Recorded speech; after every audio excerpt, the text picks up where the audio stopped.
So what happened again yesterday? I met Aymeric. That's about all I remember. Alright. I need to get my reading voice on now. Right, here we go. If you ask me, there's naught to be gained from mulling over the implications of your story in the freezing cold. Let's save it for the Rising Stones, eh? I'll get everyone to meet us there. Oh. But before that, you'd best pay a visit to Whiteroom Front and speak with Alphino. He's probably worried sick about you. That, or he's busy playing at politics with the East Guardians. Either way, I'm sure he'll be delighted to see you hale and healthy.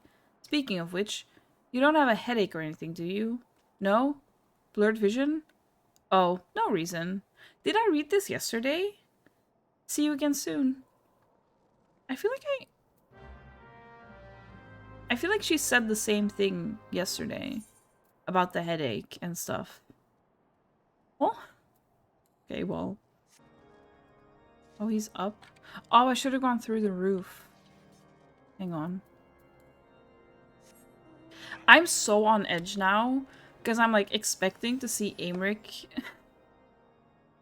at every corner and it's putting me on edge. I'm on edge. I'm on edge, loves.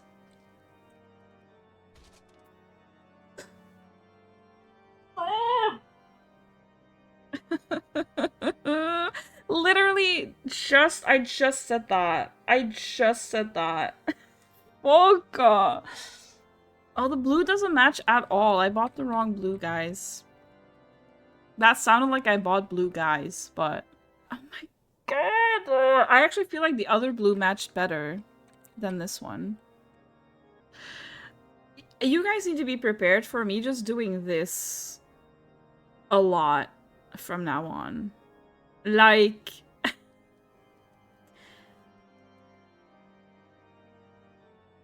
I want to scream. I'm not going to because I don't want to hurt your ears, but like...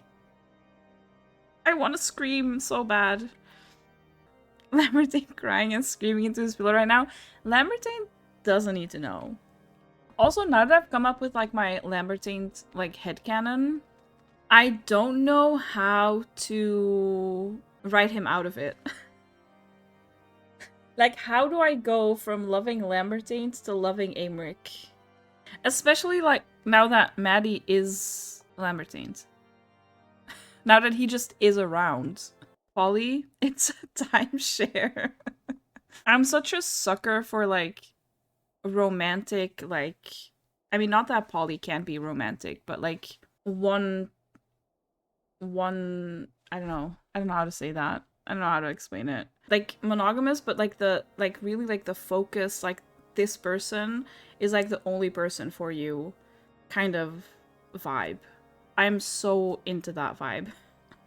I don't even like the implication of God, of like a fictional character I like even looking at someone else.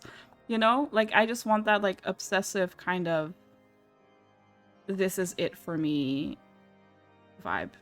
That's what I'm into. So like, how do I make that work when Lilith has literally got 2 Elysian men fighting over her? Soulmate vibes? Yeah. Like, I will love you in every single lifetime vibes. Okay, anyway, let's continue MSQ. There she is, and none the worse for wear. Was there ever any doubt that the Warrior of Light would succeed? I think I speak for us all when I say that I should like nothing more than to hear the stirring tale of your victory, if you would be so kind. Then we were too late to prevent the summoning.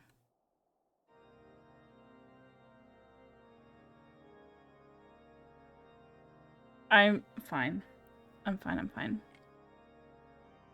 But not too late to prevent further loss of life, an outcome worthy of celebration. And one for which we have Lilith the tank is looking at me!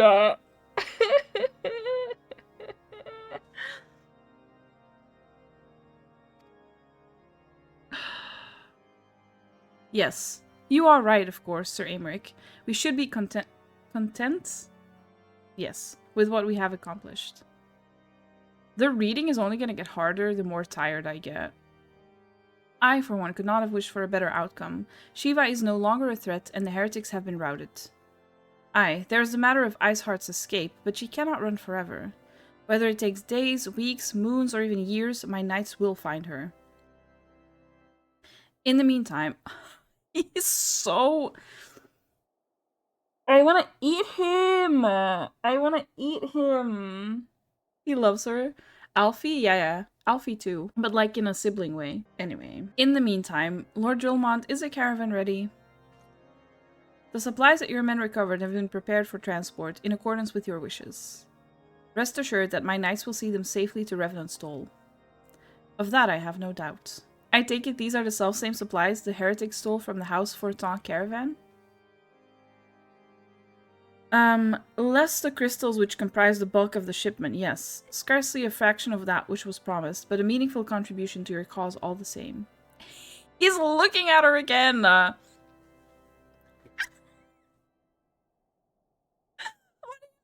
What do you mean? What do you mean? What do you mean? What do you mean? What do you mean?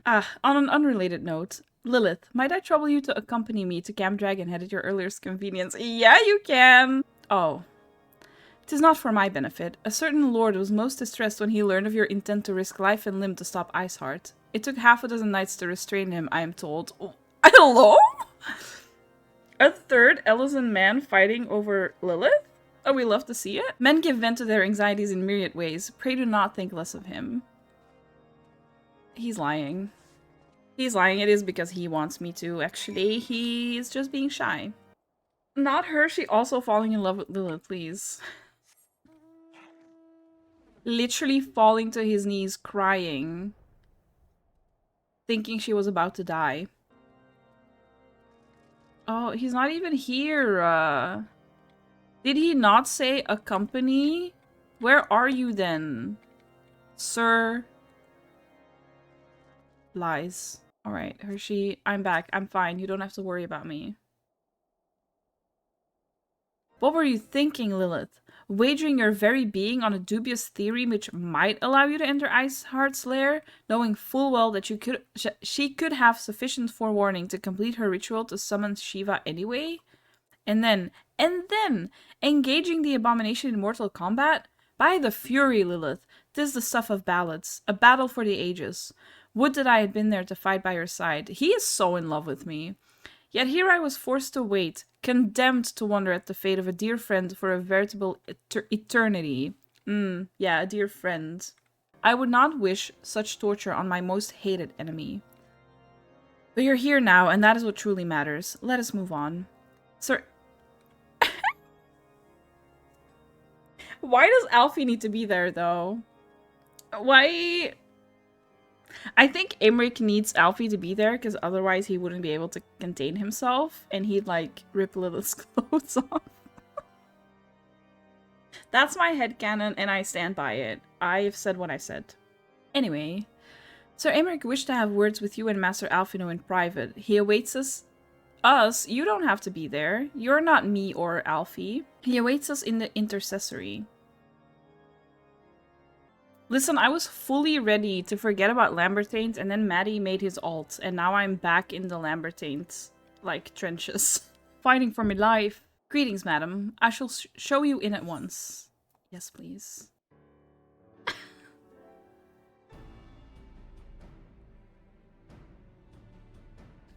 On behalf of the Holy See of Ishgard, allow me to express my deepest thanks. I'm so sorry.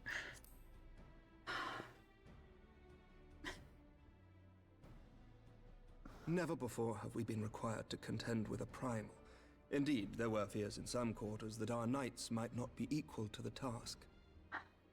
From what we have now learned of these beings, I can say with certainty that we would have lost a great many men had the Scions not intervened. Then the argument for preemptive action should be self-evident. Perchance now you will reconsider my proposal that Ishgard move against Natalan. Ere we first met, a similar proposal was tabled, but the Holy See decreed that we were to observe, and that military action should be taken only in self-defense. All things considered, it was not an unreasonable decision. Since the calamity, 2 vigils have fallen to the Horde, while Garuda has never shown any inclination to storm the gates of judgment. He's Which angry. is why this unprecedented crisis and its resolution may prompt a change His in thighs? policy. Are you fucking joking, actually? You who have faced these primals know well the threat they pose. Ishgard did not. Not until now. And I'm there is naught unwell. like a brush with death to change a man's outlook. At the very least, this should silence any lingering objections to our arrangement with Revenant's Toll. The Holy See may even feel moved to grant us its formal endorsement. So far as it is possible, the Scions shall be compensated for their service. The way he said We should be service, grateful please. for any aid you can provide. As a gesture of good faith, I shall withdraw my previous request. Your people are doubtless needed elsewhere. That will not be necessary. We too have a vested interest in watching Dravania's movements. I see. Once more, I must thank you. Sir Aymeric, if I may. They say do Aymeric, you I should truly say that. believe that Midgardsormr could return? The heavens are a window unto truth, but those who interpret their movements are not infallible. I requested your involvement as a precautionary measure. But of course, you sought an excuse to compensate us from the first, mindful of what would happen if Revenant's Toll were taken by your enemies. Ishgard is not wont to aid its neighbors, but that does not preclude it from manipulating them to serve its own interests. Choose your next words carefully.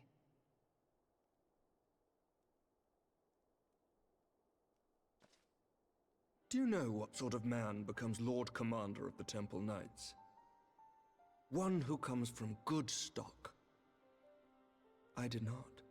Yet here I am. Now, why do you suppose that is?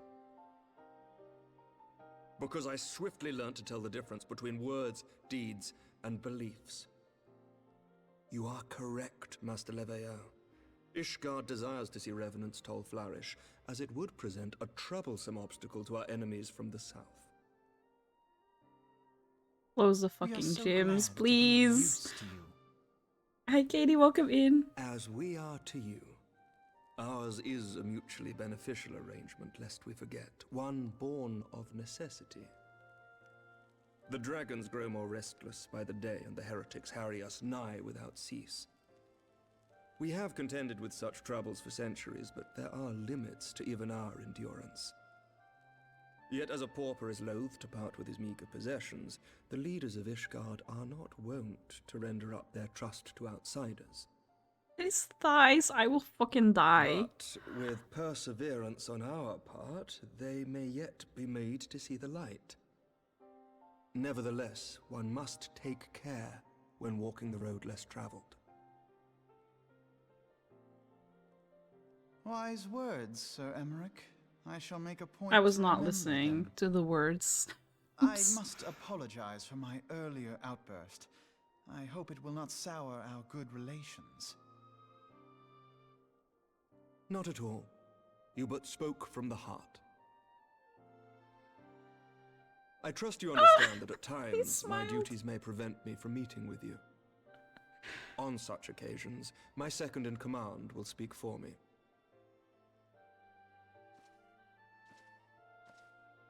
Lucia, at your service. Go on, Pray Lucia. excuse our reticence. We are but wary of speaking too freely, lest our sentiments be made known to our enemies.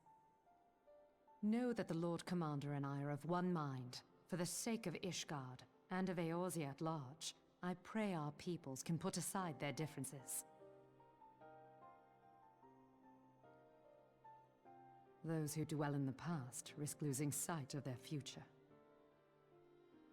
Okay, what did that Should look aught mean? befall one of our shipments, pray inform Lucia immediately.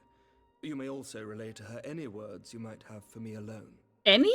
Not being of Ishgardian birth, she owes no allegiance to any noble house, making her as near to incorruptible as one can find in my homeland. Suffice it to say, I trust her completely, and so may you. Which reminds me, Lord Orchefort, if you would be so kind. Certainly.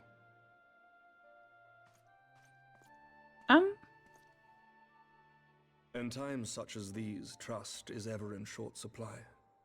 Mayhap this The will way go some way to he's rectify the sitting? problem. The results of our investigation into the heretics' recent attacks, as well as our interrogation of the merchant you detained. Sir Aymeric, I cannot thank you enough. Think nothing of it. Ishgard may be many things, but it is no friend to Garlemald. Did I not tell you to have faith, my friend? It would seem we have much to discuss with our friends at the Rising Stones. If what you say is true, Iceheart's method of summoning Shiva defies all precedent. It necessitates a complete reappraisal of the primal threat and of our approach to combating it. Moreover, there are grave ramifications if word of this incident reaches Imperial ears. The Guardian Empire believes that primals are an insufferable menace, that their mere existence is a threat to this very star. As such, they deem any action taken against the beast tribes to be justified by default. Imagine then, if it became known that it was not only the beast tribes of Eorzea that could summon primals, but her civilized peoples as well, any lingering objections to the Eorzean campaign would vanish overnight. Where before we had to contend with a single Imperial Legion, we could well find ourselves facing the combined might of all Garlemald. But I speak unadvisedly. Come, Lilith, it is better that we continue this conversation in Mordona. How young is Alfie, actually? Because he's giving me, like, little brother vibes, but I have no idea what his age is. Like 16? Oh, really? Okay, so yeah. Alfie, he's growing on me. I didn't really like him at first, but yeah. Apparently Elzens don't get tall till they're in their 20s, because their lifespan is much longer. Oh, that makes sense. You haven't grown since you were 12? Words Probably cannot same. well express how glad I am to see you return to us hale and whole. Needless to say, I am most eager to hear your account of that which occurred in Kurthis, assuming you're ready to speak of it. What do you want to know? Excellent. I shall summon the others at once.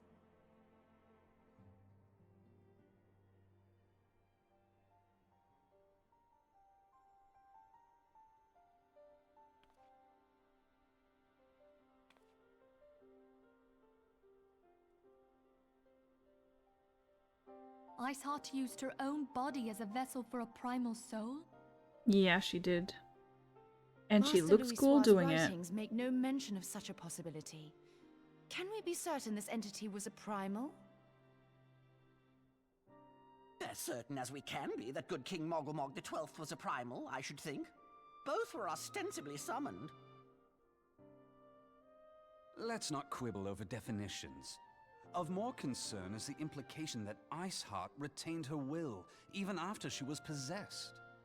We are talking about a mortal, wielding the power of a primal. It can't possibly be that easy, can it? There must be some sort of sacrifice required. Or maybe she's just special? What qualities this woman possesseth, I know not. But full sure am I that she was groomed for this role. Few are privy to the secrets of summoning, and but a single party standeth to profit from their dissemination. Well, I wouldn't presume to comment on how the lass came to know about summoning, but I will say that what she summoned was a primal. The readings were the same, or near as damn it. Strange as it all sounds, it's really no different from what you've faced before. Then mayhap it is time that we re-examined our previous encounters. Our previous encounters? I feel like I had Zeta. encounters. We're going back to Gridania. Yes, sir.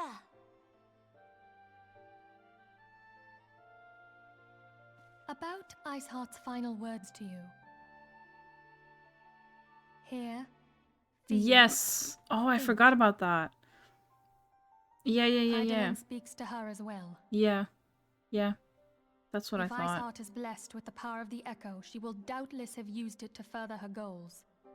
But maybe she's on our side, Could it though. be that it was a revelation granted her by the Echo which first set her on this path? She did say that the Ishgardians were blind to the truth. I don't know, I think find she it has odd. knowledge of the origins of the Ishgardian-Dravanian war? It would do much to explain her unwavering conviction. Did not the Lady Iceheart implore thee to seek the Keeper of the Lake? And did she not imply that in so doing thou wouldst come to see with eyes unclouded? Midgard-Zoma was a king amongst kings who reigned for centuries on end. But he is dead and his wisdom lost to the ages. Unless the Ishgardians' fears are well-founded. It would seem we have yet another reason to stand watch over the Keeper of the Lake. For a mercy, we are well positioned to do so. Iceheart, Shiva, Ascians, and Midgard-Zoma. I shudder to think how they're all connected. I'm curious. Alright, but when am I seeing Aymeric again? I mean to scour the annals for knowledge of Midgard's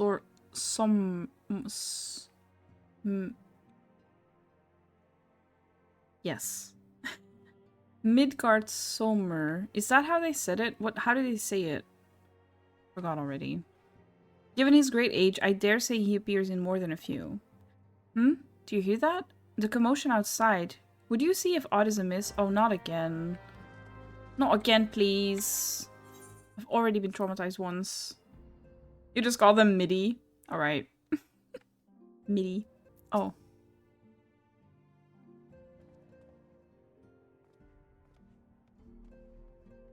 Lilith, 'tis well that you are on hand. We have a problem. Roaille has escaped. It happened shortly after the Immortal Flames took her into custody. She'd been placed in a dungeon cell ahead of her coming trial, but apparently the accommodation was not to her liking. The turnkey was found slain along with 2 guards. 'Tis plain she received inside help. Oh! I forgot who that was. Citizens report seeing Roaille, I don't know how to pronounce her name, quitting the city via the Gate of Nald with a bloodied spear in her hand. She makes for Castrum Meridianum, I'm certain of it. With her fate in Eorza as good as sealed, what recourse has she but to flee to her imperial masters? Even as we speak, Captain Ilbert and the First are hot upon Royale's heels. Pray make haste to Camp Bluefogged and join the hunt. That was hard to read. My thanks for coming, Scion.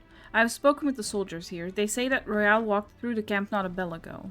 Aye, she walked right through. You did not mishear. We have Raban's decision to keep the matter secret to thank for that. Bad for morale, he said. As a result, not a single flame in the garrison made any attempt to detain her, and so here we are. Roaille must not be allowed to reach Castrum Meridianum. Oh, I guess.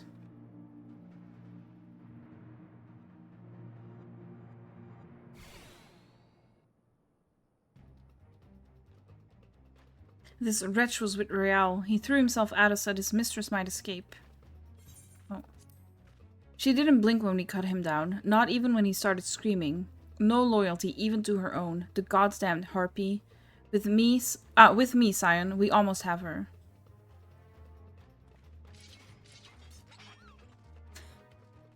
The sound effect when she grabs her weapon.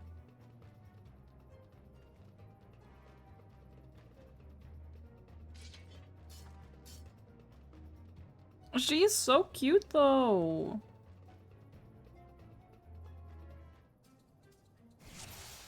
Okay. Who am I? Okay. Help. Can't see.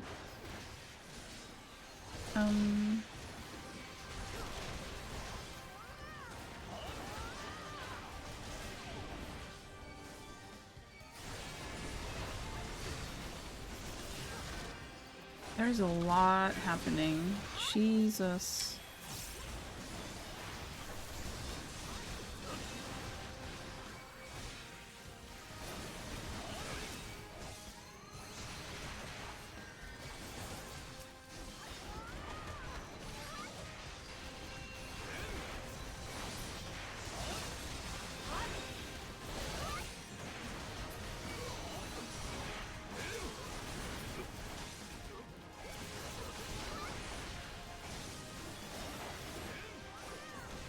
can't see myself properly even.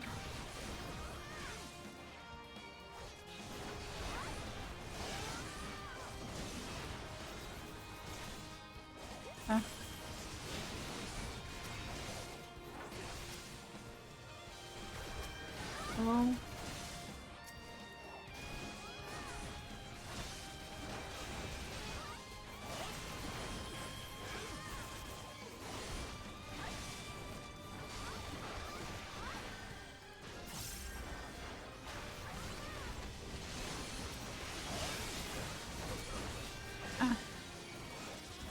Where's my mouse? Tabbing to like auto-select is handy, but also doesn't always work very well, I find.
Oh my god, everyone is dying! I'm gonna be alone.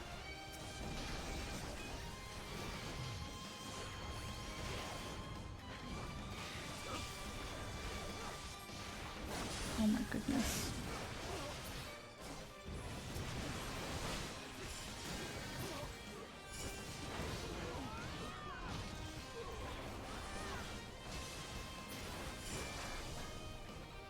I'm scared.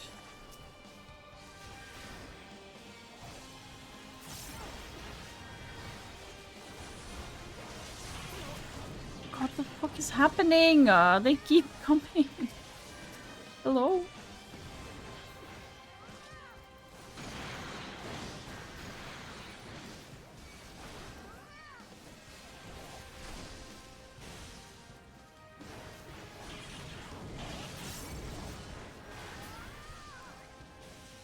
Oh. Oh, he died. Oh, fuck's sake. Yes, very easy, please. I need that. No one saw anything. This is first try.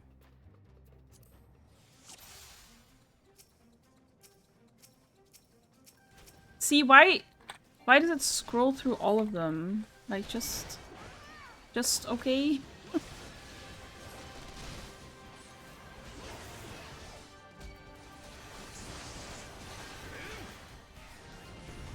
Hello?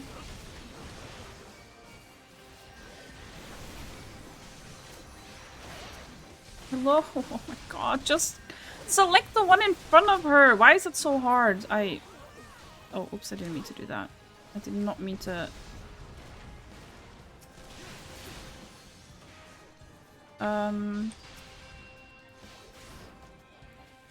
There's too much going on. I can't see who I need to attack.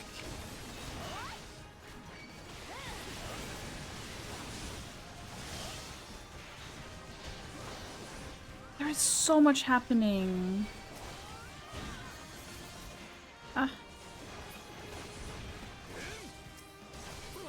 Oh, I see.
Oh my god, please.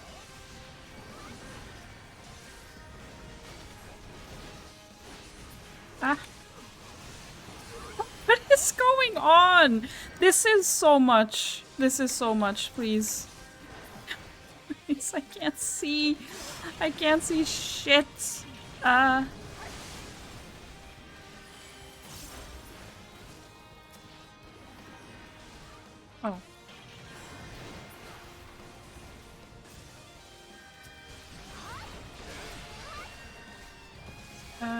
Oh. Jesus Christ. That was a lot. Okay. Bind her and do it tight. Go on. Yes, sir.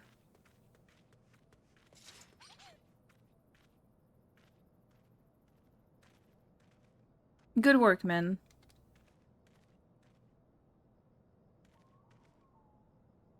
She and her Imperial cronies pushed us close, but we were better. Well, in a different timeline. She's so sweet for real, that's so lovely. Behold, a respected officer of the Immortal Flames. People looked up to you as one of the Order's founding members, one of its pillars. It saddens me to see you fallen so low. What will you know of low? You, a spoiled little lordling who has never known any want. She gagged him. People such as you take wealth and birth for granted. You think it your God-given right to rule over others. You know naught of our plight, the injustice that we low-born Ishgardians must endure. To the noble lords and ladies, we are not people, but resources to be consumed. I did what I had to do to survive. Stealing, killing, even whoring myself. It's no fault of mine if fools imagined me a paragon when I joined the flames. To hear you tell it, one would think you the only person ever to have suffered. In case you have forgotten, Robon himself was born into poverty, as was I. We lived hand to mouth, with little more than the shirts on our backs. Hunger was our constant companion. Yet never did we bemoan our lot in life, nor did we begrudge others their fortunes. We accepted the hand that we had been dealt, and played it to the best of our ability. Life was a battle, aye, but no matter what fate threw at us, we took it on the chin and came back for more. Everything we have, we fought for. How are we any different, then? 'Tis true that we were both mercenaries of lowly birth, and 'tis true that we both had our fair share of struggles. But whereas I sold my sword, you, Marshal, you sold your comrades. If life has taught me one thing, it is that you never betray your own. I would sooner cut off my own arm than raise a hand against a friend.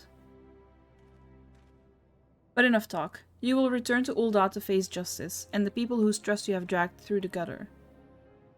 Oop. Whoring yourself whole?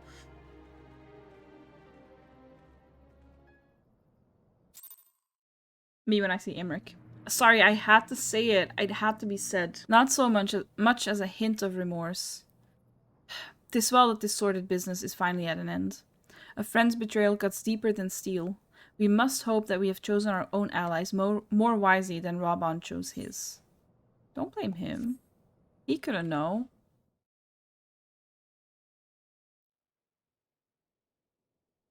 I've heard. I thought I was gonna see Aymeric for a second. I got excited. No, I do not foresee a problem on that front. The main concern is Robon. There is no telling what the brute might do. Have the Blades watch him in the flames day and night. Wait, who are the Blades? Leave the Sultana to me. I shall personally attend her grace.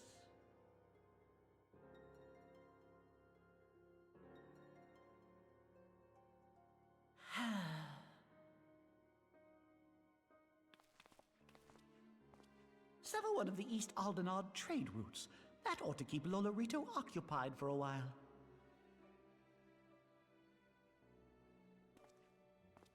Fuck ass goatee. You know, I never thought I could despise Alala, yet here we are. For my sake, pray be a good little Sultana to the last. I want to punch him. I want to kick him in the head for real. And not in a meme, haha, get fantasy way. Brass Blades are basically a military force owned by the Old Oz Syndicate. Oh, okay, I see. Yeah, I had heard the name, but I forget things really easily. Anyway. Captain Ilbert and I have a few questions for the Flame Marshal regarding the circumstances of her miraculous escape. When we have completed our interrogation, we shall take our findings directly to General Raban, and that shall be the end of it.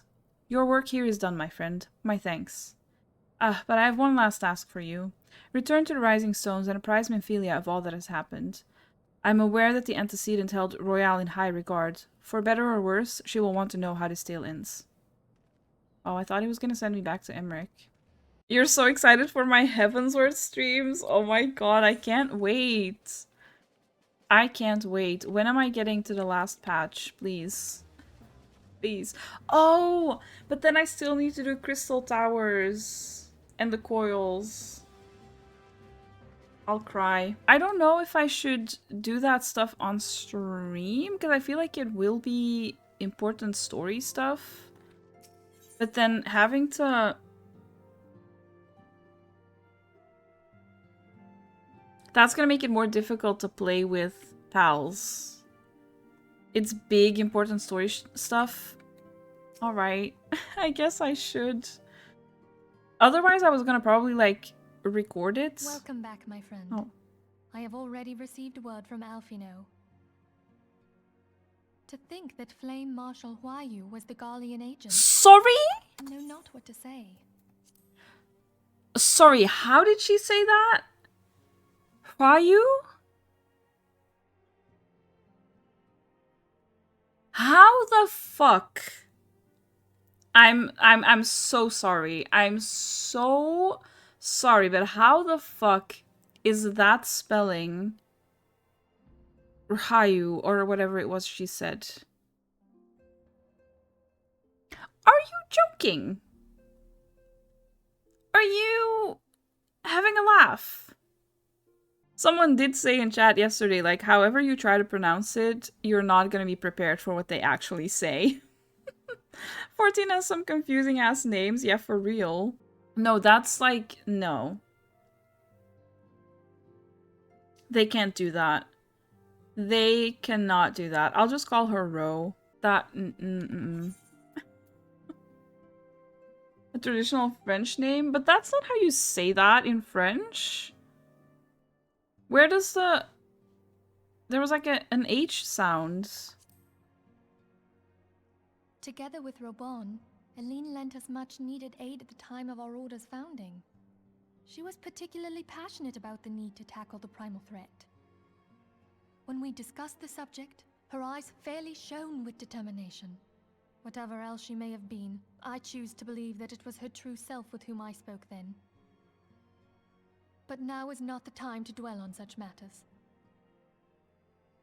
I have an important announcement to make regarding our effort to defeat the Ascians. We shall begin as soon as everyone is assembled.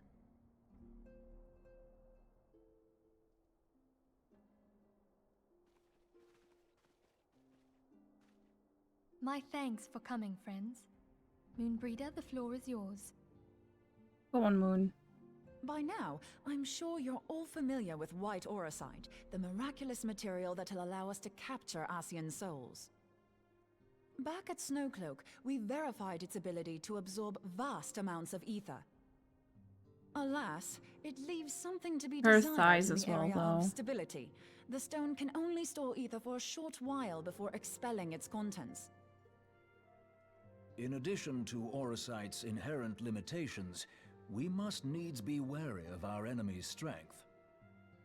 Our foe draweth upon an infinite wellspring of power.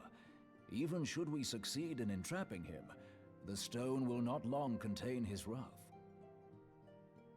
Mothering moan. If we want to kill the swine, we'll have to be quick about it. Mm-hmm. 'Tis our belief that an Ascian soul may be permanently undone, if smitten by a sufficiently concentrated burst of pure ether. The only trouble is, we can't say for sure how concentrated the burst needs to be.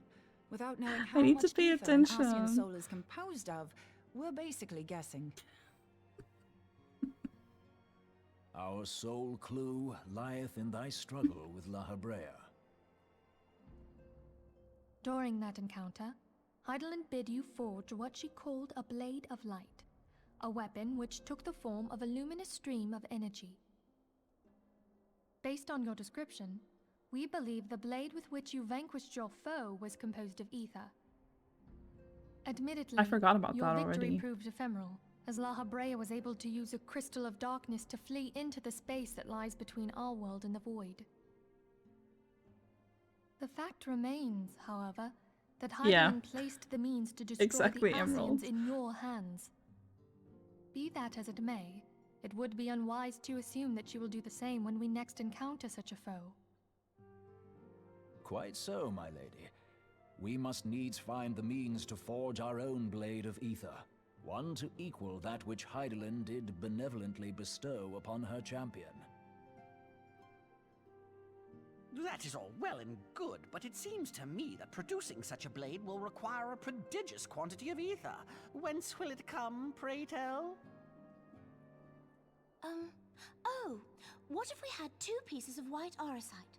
One to trap the Ascian, and the other to store the ether for the blade. Her voice. Oh, nice try. But it's as I said, the stone won't hold ether for any length of time.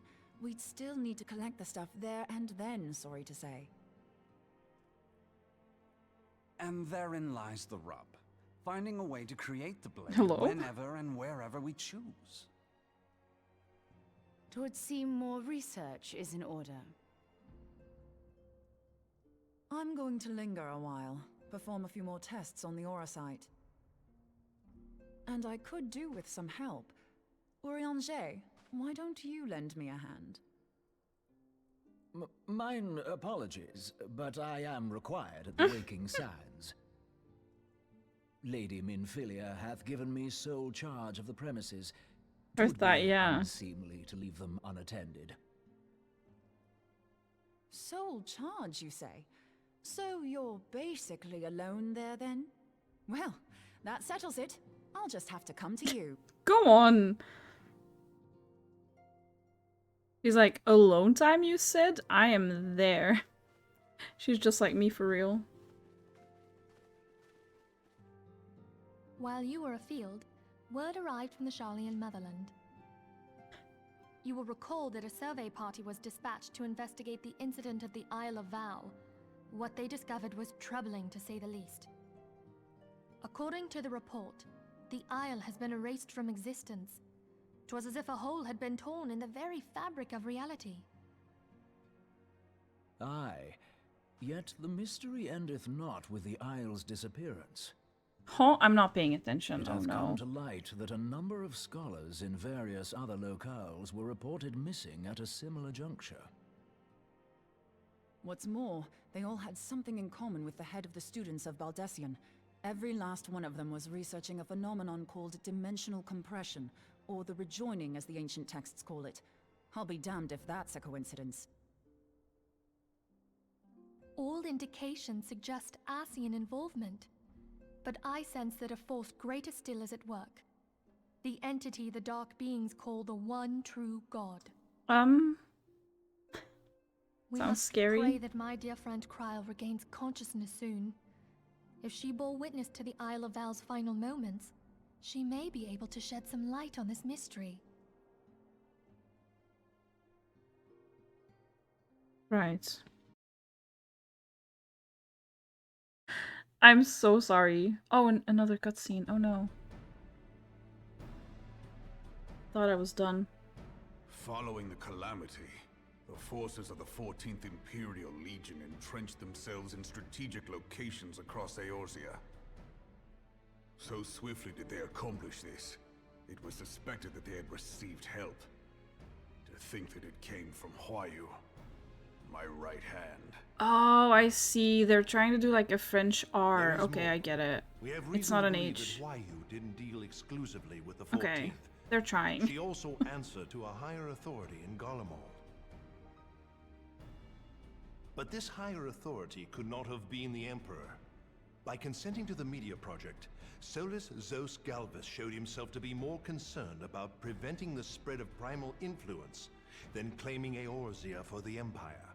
He would happily have seen the lot reduced to ash. We believe a number of high-ranking figures within the royal household were against the decision, but that they knew better than to oppose the Emperor openly.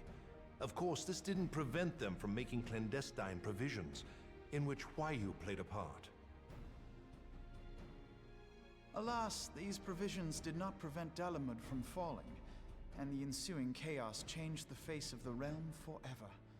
Yet Eorzea survived. To all intents and purposes, the Meteor Project had failed, and the Empire was left to rue its lack of a decisive means to eliminate the primals. Until, that is, it stumbled upon the Ultima weapon. Even before the accursed thing was dug up, it seemed to me the 14th had the might to overwhelm our weakened armies. Yet they chose to hide behind their walls. Why? The Black Wolf was wary of making the denizens of Eorzea desperate, lest more primals emerge to bleed the land. The discovery of the Ultima weapon, however, emboldened him to resume his war of conquest in earnest. But there was one in Garlemald who believed that Van Belsar's actions were premature. One who stood higher in the Imperial Army's chain of command. He ordered the Legatus to halt his advance, only to find that the Black Wolf had slipped its leash, and that the 14th now acted alone. I'm in so a bid confused. to bring Van Belsar to heel, he used the agent he had planted in Ul'dah prior to the Calamity to undermine the Legion's efforts.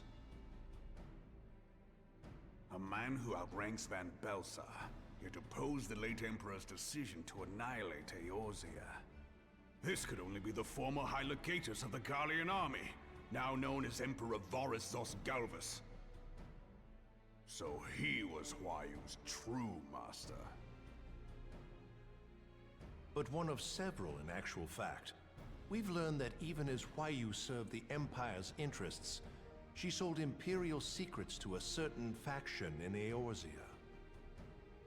In so doing, she helped to maintain the status quo, thus prolonging the conflict. Considering who stands to profit from war, it isn't hard to imagine who her other masters were. Seven hells! You mean to say that she was a double agent? Triple, if you consider her services to Van Belsar and the new Emperor as separate. I'm lost. As neatly as these pieces seem to fit, one aspect of the puzzle remains unclear to me. By whose will was the Marshal feeding intelligence to the heretics?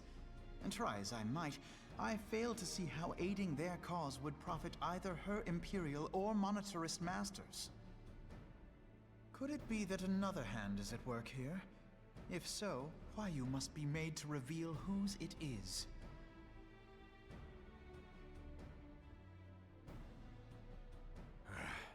Not only have I lost a trusted friend, now I must interrogate her as a stranger. Not a pleasant task, I grant you, but a necessary one. Unless we weed out the ivy, root, stalk, and stem, it will simply grow back. I know that full well. Those closest to Huayu have already been detained, and I will question them alongside her. General, pray keep in mind that there may be unwitting abettors among them. All will be treated fairly. On that you have my word. Those who are innocent have no cause to fear. You have ever been a friend of truth, General. I hope the unpleasant task of weeding out falsehood will not detain you too long. Though it be for the sake of Eorzea, doubting one's comrades is poison to the soul. And with that, I take my leave.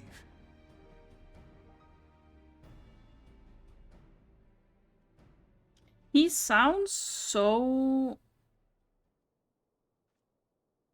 I don't know, like for a 16-year-old?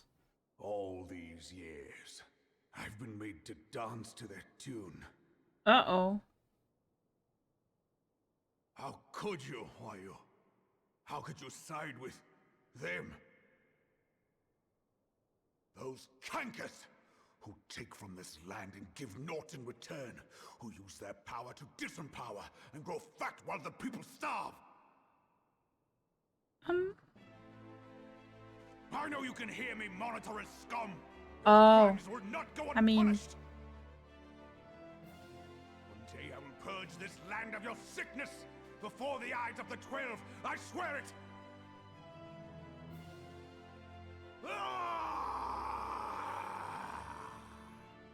okay. Pop off, dramatic king. Oh my god, it keeps coming, okay. I shall have no further need of you this day. Please Your let her be grace. okay.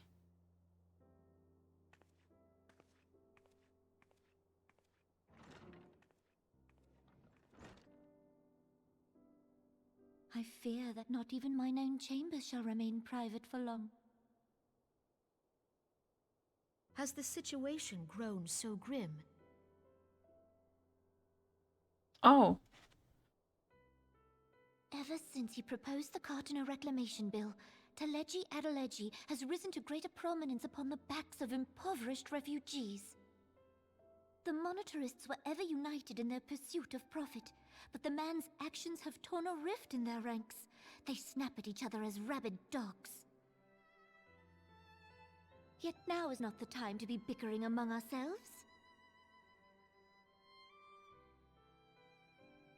If this Oh! bickering is a threat to law Everyone's and order, here. might you not have grounds to dissolve the syndicate? Would that the solution were so simple, Admiral. Alas, my moving to dissolve the syndicate is certain to spark outrage among the influential merchant class, whom the Cabal represents. This would serve to exacerbate the current unrest, and peace would slip still further away. Be they rich or poor, natives or refugees, all who reside in Ul'dah have a right to pursue happiness. It is the duty of a ruler to protect this right.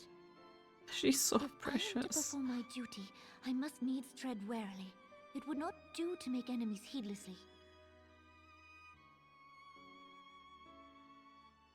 Were Lord Lolorito here, he would doubtless say that I have my head in the clouds. A ruler is required to take a wide view. Try as we might to cater to all needs, some will inevitably be overlooked. As such, there shall ever be citizens who feel aggrieved. It cannot be helped. But as you have informed us, the monetarists take no view but their own. They hunger for power while the masses starve. In the absence of a common cause, it seems beyond any one individual to make Ul'dah whole. And the presence of a Garlean agent within the Immortal Flames only makes matters worse. Even accounting for Ul'dah's historic reliance upon mercenaries, such a grievous breach of security is unprecedented. I fear this business will provide the monetarists with a rod to beat Rauban.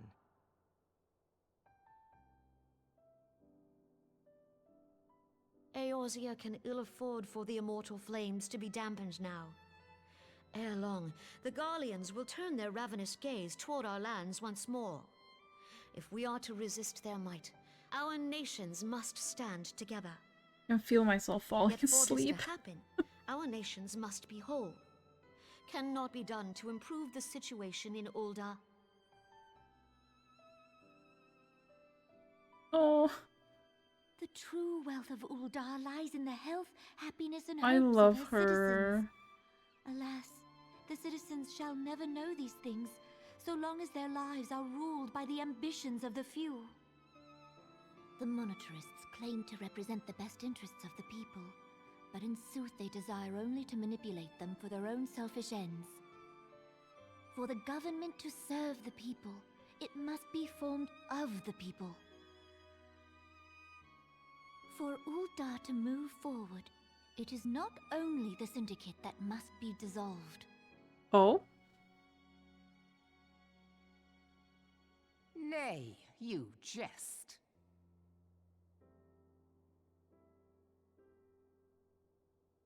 Look at her.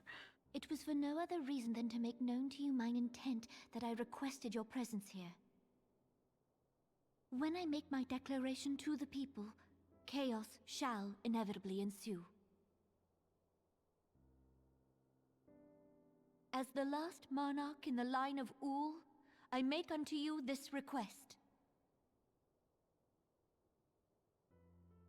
Help Roban to preserve order and protect the people. Forsake them, and you forsake yourselves, for a strong Eorzea will ever have need of a strong Ul'dah.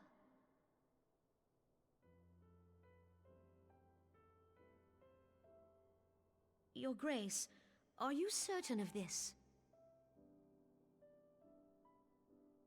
There is no other way. When the time is ripe, the nation shall become a true republic. Both royalists and monetarists shall cease to be. Ul'dah will no longer belong to kings or queens or merchant princes, but to her people.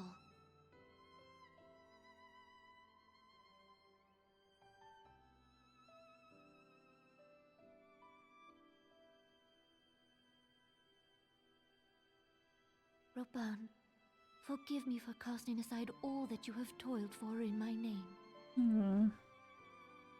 Beyond this gesture, I am powerless to help my subjects.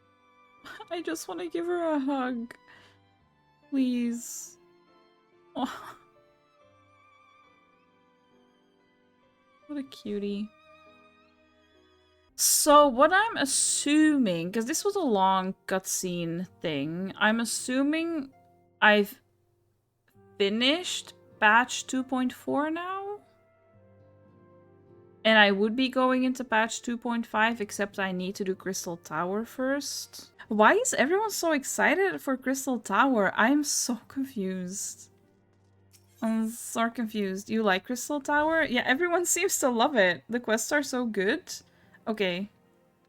Okay, I mean, I'm curious. I have no idea.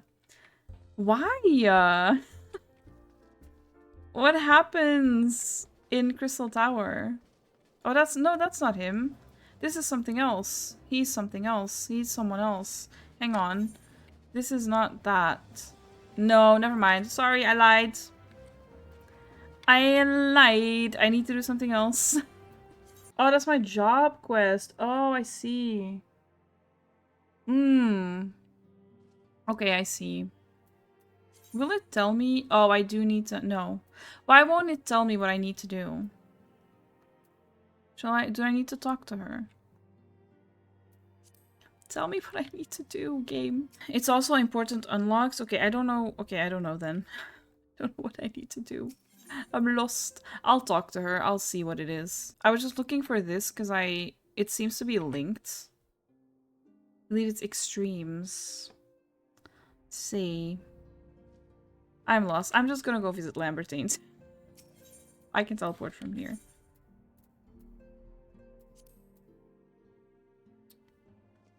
Is he here?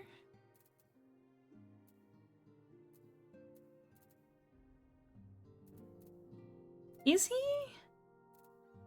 Wait, did I forget where Lambertines is? Oh no. It is kind of confusing because I think being there unlocks extremes, but to continue MSQ, it's unlocking Crystal Tower. Okay. Okay. He's wherever Maddie puts him, so in Gridania. I can't believe I now have I have 3 Lambertines to look at. I have the actual Lambertines, I have my retainer, I have Maddie's alt. I'm living my best life, honestly. I have so many different options. They did make this section very confusing with all the prerequisites, yeah.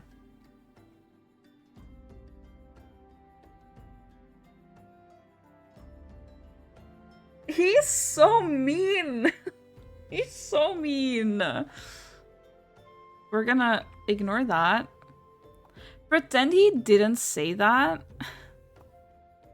Pretend he didn't say that. And just look at them. So do I do Crystal Tower then? He looks like, That vampire from Buffy? What's his name? I never actually watched Buffy, but Crystal Towers 3 Alliance raids. There's a longish quest between each. Okay. Okay, no, I probably won't do them all today. I'm gonna try to not stream 8 hours today, but we'll see. Spike. Yeah, that's his name. You're gonna lose your mind. What happens? I'm so scared now. Do I know you? Ah, unless I am very much mistaken, you're the famed adventurer who bested the Garlean Empire's general, are you not? The great Lilith Harlow herself. Amazing. And more than a little serendipitous. One might even call it fate. I but recently received word of a truly unique opportunity, you see. An opportunity the like of which none but one of your proven worth could take advantage. The reward? Not less than the accumulated knowledge of a fallen civilization. The risk? A single misstep could cost you your life. But what is a little danger to a storied hero such as you? Is this is the guy, right? Like the Empire guy? That's him. That's so him. That's definitely him. I'm not fooled. A woman with absolute confidence in her own abilities stands to profit handsomely from this venture. No, I crave no recompense? Sure. For my part in bringing this opportunity to your attention, the historic discoveries you shall make will be reward enough, I assure you. Who's jumping up and down next to me?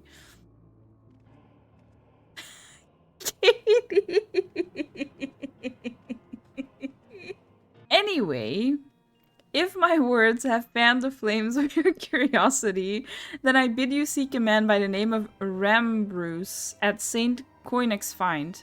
It is he who stands at the doorway to untold marvels, awaiting the arrival of a champion bold enough to march across the threshold. Oh my goodness. Katie's like, let me in! What is going on? What is happening with this fucking crystal tower? Why, if it isn't Lilith Harlow herself, I was not expecting such a celebrated guest. To what do I owe the honor of this visit?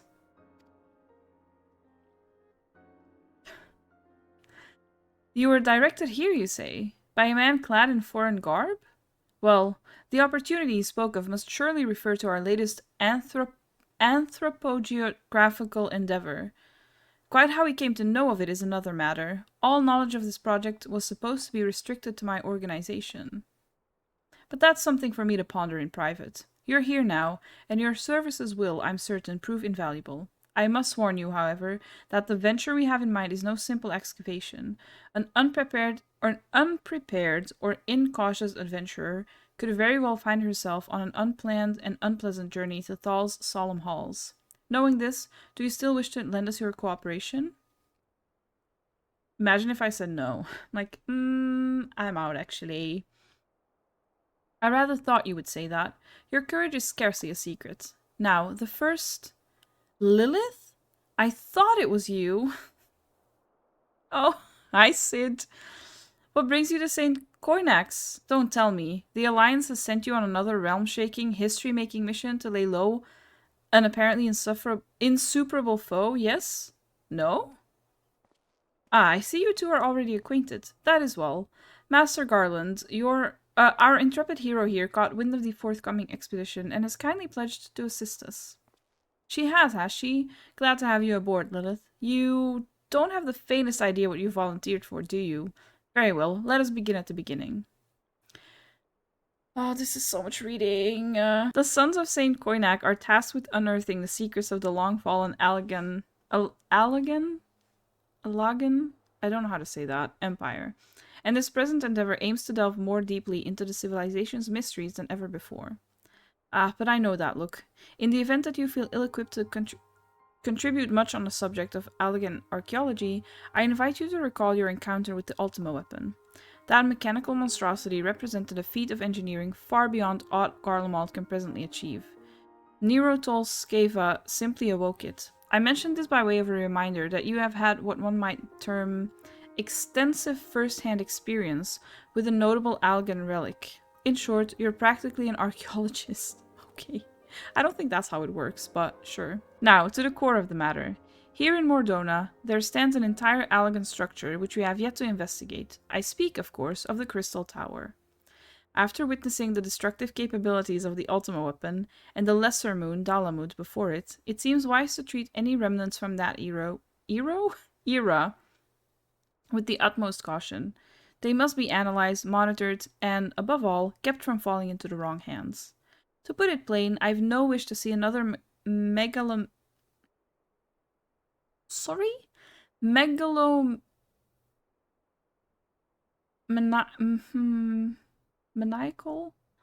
I don't know. Legatus wield one of those weapons. It was this thought which first moved me to contact the Sons and propose that the tower be explored. For several millennia, the Crystal Tower remained hidden, buried deep underground, but, like so many other things that were better left undisturbed, the structure was freed from its stony prison by the great upheaval which accompanied the coming of the Seventh Umbral Era. It now stands revealed in all its splendor, a gleaming spear of crystal pointed at the bosom of the heavens. Okay.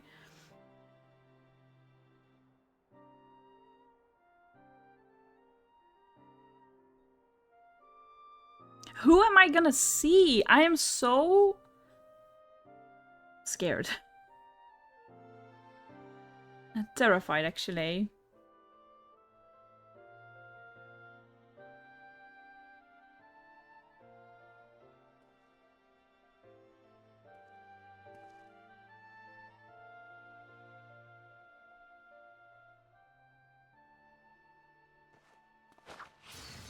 Oh.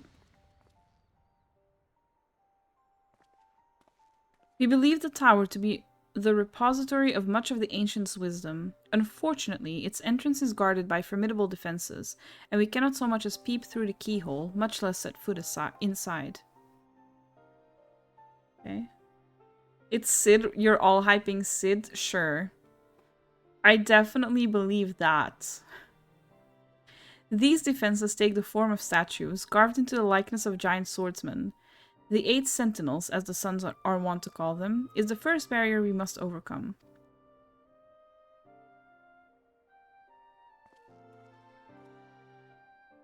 Sid on his tiny feet. Sid dribbling on his tiny feet?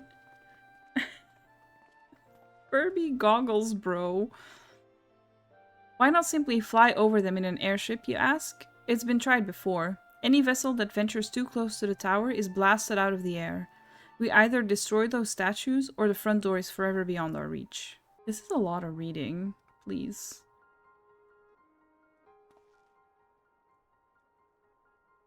My colleagues and I are ill-suited to negotiating such deadly hazards. Thus, if we're to gain access to the tower's secrets, we must needs employ the services of an experienced adventurer. It will be difficult and dangerous, Lilith, but I can think of no finer woman for the task. If I didn't know better, I'd say you had a taste for these deadly escapades. I look forward to working with you again. There is much and more to be done before we can begin the expedition proper. Take some time to prepare yourself, and I shall explain the challenges that lie ahead. I think Katie will kill me if I take my time. I'm scared. Our first objective is to reach the entrance to the Crystal Tower. As I previously mentioned, however, that will prove no easy task.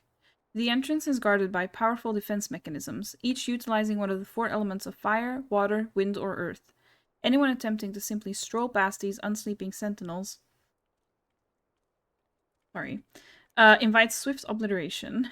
Based on Master Garland's analyses? Yes. However, we are reasonably certain that the attacks of these lethal contraptions can be reflected using a crystal of the corresponding element. Naturally, these crystals must be of surpassing clarity, free of the slightest impurities, much like the flawless specimens used by the beastmen in their primal summoning rituals.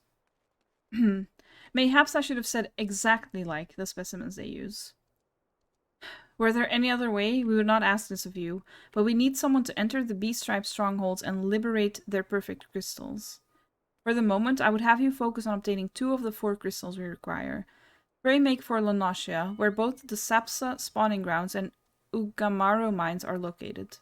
You may be certain that the materials used in the Beastman's sacred rituals will be well defended. Whether you choose to venture there alone or with companions, I shall leave to your discretion. But whatever you do, please be careful. Is Lambertine gonna be in this? Is that why everyone's excited? I think so. You guys didn't even know who he was, so I know that that's not true. Do I make a party now? What do I do here? Is this... do I need people for this, or do I just do this? I can keep questing? Okay, okay. Alright. Defo know when it's raid time? Okay. Ah.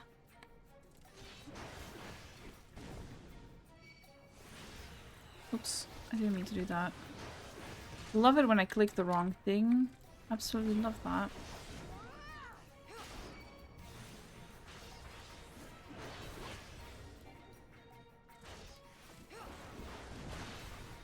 Please just die.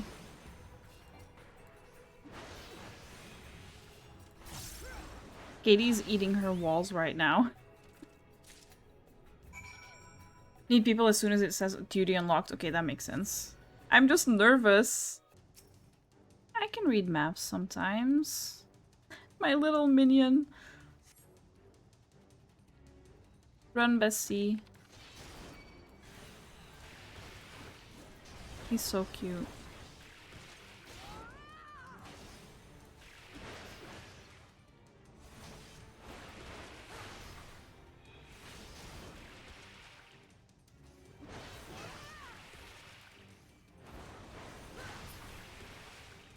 Okay. Do you ever feel mentally unwell over a fictional character? Katie, do you have to ask that question? How progress your efforts in infiltrating the Beastman's strongholds? Literally done. So these are the famed flawless crystals of the beast tribes. I've seen countless specimens from I know not how many excavations, but nothing to compare to these. Their purity is astounding. You've done well, Lilith. With these in our possession, we lack only the crystals of fire and wind. The former lies in Zaharak, the war camp of the Malja in Thanalan, the latter in Natalan, the roost of the Ixal in the hills of Kurthas. You can expect them to be as closely guarded as the first two, if not more so. Still, I look forward to receiving word of your resounding success. I don't feel like they were that closely guarded. Like, that was fairly easy to get into. Also, I really get it now, Katie. I understand.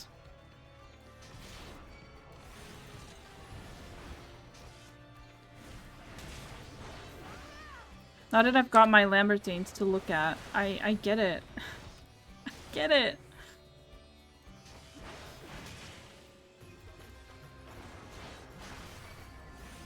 It hits so different when it's someone's alt.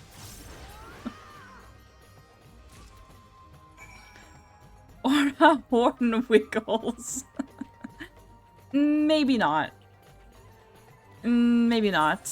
Oh. Hi? Hello? Oh, hi. Hello, thank you. Who is this? Oh. Goodbye. Hi? Hello? That was so random. Is it someone in the stream? Minions? Minjons. The Minjon. Last night you were like, oh, this is how Katie feels seeing Seppi and Raha. Yeah, exactly. I didn't even get to say thank you. They left so quickly. You probably sit like a quaver in your chair. Yeah. It's not as bad on stream usually. But like...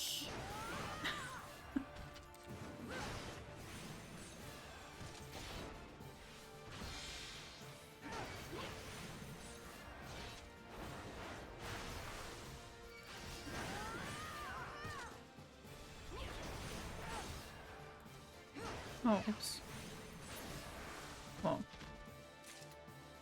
Lilith, it's good to see you. Tell me, were you able to obtain the remaining crystals from the Beastman? Yes, I was. That was like fairly easy. Wonderful. With all 4 crystals in hand, we are now ready to proceed to the next stage of our preparations. Ah, I hope I did not give the impression that we would be embarking on our journey to the Crystal Tower just yet. Alas, there is another step which must be completed ere we come to that. While the crystals you acquired are indeed flawless, they are of little use to us in their present form. If they are to reflect the elemental forces of the tower's defenses, they must needs be cut and polished. A process which calls for a very particular set of materials. Procuring them will be a challenge in itself, I fear. Needless to say, we will be requiring your services once again. Love that. This, I'm assuming? Yes. If the flawless crystals you procured for us are to retain their elemental purity during the shaping process, a very specific set of abrasive substances will be required. Well, I say substances, but one might just as well call them one substance, namely ether sand, which has 4 elementally aspected varieties. Alas, ether sand is neither common nor cheap. Indeed, it is not unusual for the abrasive to exceed the value of the precious stones it is used to polish. Given the rarity of the materials in question, the Goldsmith's Guild in Ul'dah seemed the likeliest place to purchase the quantity we require. When I contacted the guild master, however, I was informed that no ether sand was currently available. Though I requested that word be sent as soon as new stock came in, I've yet to receive aught but apologies. I should mention at this point that I placed the order some time before you procured the flawless crystals. I'm well aware that acquiring ether sand is no small feat, of course, and I am not an impatient man, but I fear the more we delay our investigation, the greater the risk that the tower's secrets may fall into the hands of other, less savory parties. That is why I wish to entrust you with the payment for our purchase, and send you to speak directly with Guildmaster Serendipity. Mayhap the presence of such a distinguished personage will spur the guild into action. In any event, it is my hope that when next we meet, you will have found at least one of the 4 varieties of ether sand we require. Ah, Mistress Harlow. Welcome, welcome. What brings you here, if I may ask? Money? You're here on behalf of the Sons of Saint Koinak? What fortunate timing. I was just about to contact Master Rambruce with the news that we finally managed to acquire a quantity of fire aspected ether sand. I'm afraid it may be some time before we can supply the other 3 varieties, but you're welcome to settle account for that which we have now. Pray speak with Jemime... Jemime? Ah, I do beg your pardon. It seems she's assisting another customer. Oh, Biggs! Come on, there must be something you can do. Without that sand, we'll have to rethink our whole design. I sympathize with your plight, sir, but as I explained, the ether sand in question is already spoken for. If you'd like to reserve the next shipment, then I would be happy to accept the funds you've offered as partial payment. Partial? Are you saying it's not enough? I'm already stretching our research budget as it is. I suppose a man can do without a midday meal for a year or 2. Not that. Jesus. Lilith, it's been too long. What brings you here, then? Got your eye on something expensive, have you?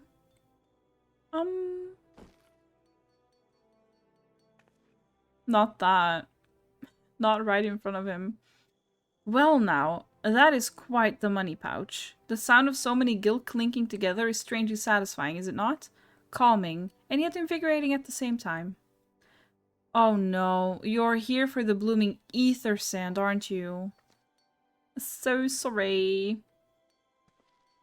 Well, I can't deny the elegant civilization a subject worth researching. The chief said he was looking into something big, but we never thought to ask him what. Wedge and I have been too busy tinkering with the new airship design to think of much else, see? Well, I say tinkering. Wrestling would be more like it. Still, after much wringing of hands and gnashing of teeth, we've managed to put together a prototype crystal-powered propulsion system. We got the idea for it when we heard how you lot had used a corrupted crystal on board the Enterprise, as a matter of fact. Anyway, to cut a long story short, our design calls for all 4 varieties of ether sand. And that's why I can't just relinquish my claim on this batch here. Even for you, lass. How are we meant to usher in a brave new age of technological innovation, if not by technology innovating, eh? While I hesitate to interrupt such an impassioned speech, duty compels me to point out that this lady is a representative of the organization that reserved the ether sand in question, to mention nothing of the fact that her purse is considerably larger than yours. Oh, it's like that, is it? So sorry, Biggs. Alright, this batch is yours. I'll let you have it. But if you're going to take my sand, it's only fair that you grant me a role in this project of yours. I'll take that as a yes. It's not every day you get a chance to experiment with the wonders of the ancients. With any luck, they'll inspire me to think up another technological innovation or two. Now then, from what you've told me, I'm guessing you'll be needing the other 3 varieties of elementally aspected ether sand as well, right? Then rather than sitting on your rump waiting for a shipment that may never come, I reckon your time would be better spent looking for the stuff yourself. And it just so happens that I know of a good place to start. There is said to be a peddler in northern Thanalan who, very occasionally, handles the earth-aspected variety of ether sand. Wedge is in the process of confirming the rumor as we speak. I know what you're thinking. When did my timid little friend decide he didn't need me to hold his hand anymore? The answer being, just the other day. Seems he's been inspired by a certain adventurer's heroic example. I thought he was joking when he volunteered to go to Thanalan without me. I just hope he manages to stay out of trouble. Head out to Blue Fog and you should find him poking about with his new bodyguard. Oh, did I not mention her? Aye. Wedge thought it might be wise to hire an adventurer to accompany him, just in case your heroic example turned out to be less inspiring than he first thought. Hehe. Save your greetings. If you're looking for a hired blade, then you'll have to look elsewhere. After the day I've had, the only company I crave is the squat, silent type. The type that has a handle and holds no less than a pint of ale. You wish to hear my tale? I warn you, 'tis no stirring epic, but as you asked. My employer, a Lalafellin lad, wished to pay a visit to a peddler who deals in some manner of special sand. I forget what it was called, but 'tis apparently worth a small fortune. Anyway, when we arrived, the man claimed his stock has been stolen by bandits. Determined not to return empty-handed, we crept into the bandits' stronghold and set about locating the stolen goods. Long story short, alarms were raised, rogues were awoken, and we fled in a blind panic. I was separated from my employer in the confusion and have not seen him since. Oh. A friend of yours, is he? Then you'd best be prepared for the worst. No! 'Tis just possible the poor sod may yet be lost in the old Amagina mithril mine, but I fear the bandits will have caught up with him by now. Oh, he's so scared.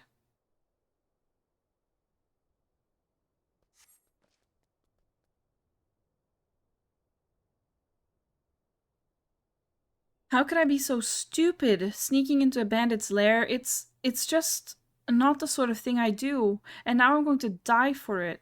No, I just need to calm down. I can do this. I can be brave. I'm going to stand up and I'm going to walk out of here. Here we go. Me to myself every day. Oh. He's cute.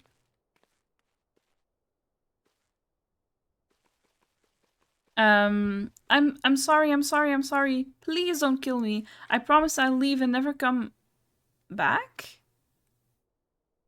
The wave. Lilith? Is it really you? But how did you find me? Can you smell fear? Not that. Actually, ignore that smell. I expect you're wondering why I'm here. Well, I was just in the process of retrieving some stolen ether sand, which Biggs and I need for our research, as it happens. It was, I concede, perhaps a touch foolish, and very nearly fatal, but I did succeed in snatching the stuff before my bodyguard ran away and several dozen bandits came piling after me, with knives and axes and what looked very much like a plank with a rusty nail in it. Anyway, the important thing is that the stolen ether sand is right here in my Oh dear.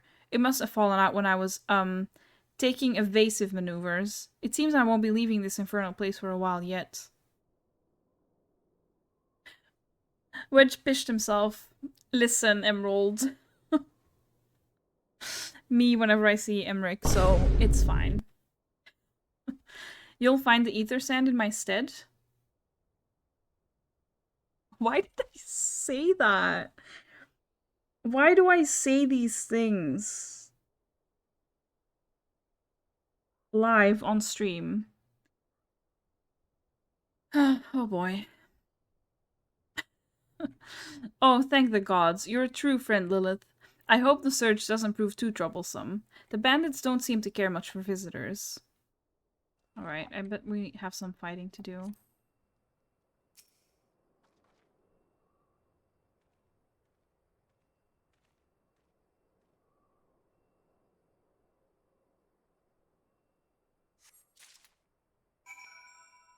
Oh. Or not, I guess? Oh, that was it? Wait. Why are they just letting me run around as well? Lilith, have you had any luck locating the ether sand? Yes, that's it. I must return to the workshop at once and tell Biggs the wonderful news. What's that? You're also on a mission to collect ether sand? And you're working with the chief? A treasure trove of Allegan knowledge, you say? I see. Then you should really be the one to have this. Biggs and I are far from exhausting all possible avenues of airship innovation, but it sounds as if your problem can't be solved by any other means. This expedition of yours sounds jolly interesting, I must say. I'm half inclined to join you. In fact, I think I will. Any venture worth the chief's time must be worth a look. Right. I'm more than ready to leave this awful place behind, and you should return to Mordona with that ether sand before there are any more, little mishaps. Be sure to keep a close eye on your pockets, Lilith. Oh, the sky is so pretty. Hello? Wait, was it always like this? Was it like this earlier? I feel like something changed. Oh, did I just come from the other side, maybe? No, I didn't. Huh. This is definitely not what it looked like. Ah, Lilith, you have returned. I take from your presence that you were successful in procuring us some ether sand. Tell me, which variety did you find? There we go. This questline is pretty long. Yeah, apparently. I see. 2 varieties. Well, that's 2 more than could reasonably be expected. And 2 less than I'd hoped you would say. Forgive my flippancy. You've done well, truly. If all goes to plan, we need no longer fear death by fire or earth. Master Garland, if you'd be so kind as to prepare the relevant crystals. I shall set to work immediately. Truth be told, I've been looking forward to this. One does not encounter materials like these every day. Speaking of which, how in the 7 hells did you find them? Mistake me not, old friend. I know only too well how capable you are, but ether sand isn't something you simply find gathering dust at the back of a merchant's rare gem cabinet. You had help from Biggs and Wedge? Just time to design a revolutionary new engine the moment I turn my back. How's a genius meant to rest on his laurels when his employees are so damnably inventive, hey? And now they're determined to join us, are they? Typical. I jest, of course. It will be good to have them around. Still, as a matter of professional pride, let's endeavor to procure the 2 remaining varieties of ether sand before they arrive, shall we? Tell me, Rambrews, have we any information on where the water and wind aspected types might be hiding? Not as of yet, but I've made certain arrangements. We shall soon see if my efforts have borne fruit. Forgive me for observing, but you seem less than enthusiastic about that prospect. If there's a complication, I'd rather we discuss it now than risk jeopardizing the expedition. Mayhap an explanation is in order. But first, let us savor the preliminary victory that Lilith has won for our cause, if only for a moment. Okay. Yes, I must speak of the arrangements I made to acquire the 2 remaining varieties of ether sand. Some days ago, I asked a Charlian... How do they say it? I always forget. Acquaintance of mine to travel to Gridania and there gather the necessary materials. Since that time, however, I've heard nary a whisper from them. To be frank, this lack of communication is not entirely uncharacteristic, but I cannot discount the possibility that something ill has befallen the man. Alas, we do not have time to investigate his fate. As I have mentioned before, the more we delay our expedition, the more likely it is that the Crystal Tower's secrets will fall into the wrong hands. Therefore, I would entrust you with the same mission I assigned to my friend. Travel to the Black Shroud and seek out Barsamontret. I feel like I've seen that name. Oh yeah, the master of the markets in Gridania. If anyone knows where ether sand might be bought, it is he. Yes? I'm sorry? Did you say you wish to purchase ether sand? Forgive me, madam, but have you the faintest idea of the rarity of the material you seek? Why, I've not seen so much as a grain of ether sand in these markets for many a long year. I could tell you where one might mine the ore from which the water-respected variety of the abrasive is derived, but only a desperate fool would willingly set foot in the place. Well, you seem undeterred. Very well. Are you familiar with Earth's Gift? This is where the... Oh, Earth... Ahaha, I see. Earth's Gift, as in like Earth, but Earth. Right? That is where the ore is to be found, in an area inhabited by a particularly pernicious hog. Should you encounter the bedusked nightmare, you will know that you are in the right place, albeit at the wrong time. Farewell. Huh? Oh, it's dead. Wait, it's dead. Oh no. Is it?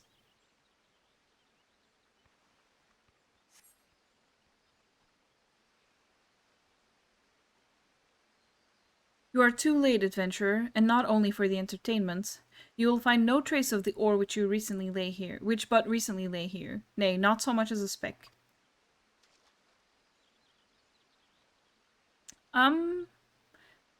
No. You will never spy me from there. For the time being, at least, you will have to trust the evidence of your ears. Now stop squinting at the foliage and listen. Sorry. As I told you, the water-blessed mineral you hope to find is gone. Taken by me. Victory has made me magnanimous, however. Accordingly, I have decided to share the location of an alternative source of ether sand with you. The wind-touched variety, to be specific. I trust I have your attention? Good. A band of Ixal in the North Shroud keeps a quantity of the abrasive for the purpose of removing impurities from lesser crystals. Well, do you mean to dally here all day? Make haste, adventurer, before I snatch another prize from under your nose. This is to be a race. Whomst? The Ixali logging grounds in the North Shroud shall be our destination, and that is where the real amusement will begin. May the best man win. Uh-oh. Ah.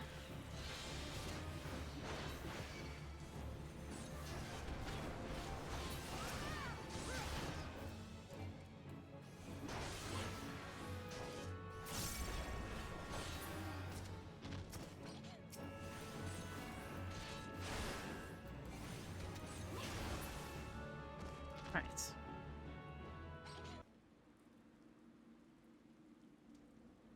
I'm scared now. Is this voice gonna be here?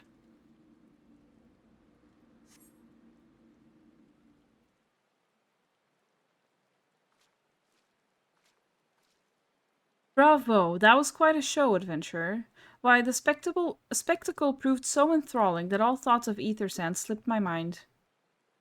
Who the fuck are you? I appear to have forfeited our little race. Congratulations. The wind-touched abrasive is yours. And yet, having been treated to such a memorable performance, I cannot help feeling that the greater prize is mine. This inequity must not stand. I insist that you accept a token of my appreciation. Payment for this entertainment will be waiting for you to the east, in a clearing within Proud Creek. Pray retrieve the gift ere it is crushed beneath the iron feet of the Dullahans. Why would I listen to this random-ass voice, though? Like, who are you? Who the fuck is speaking to me right now? Unless it's Aymeric or Lambertaine, I will not be having it, actually.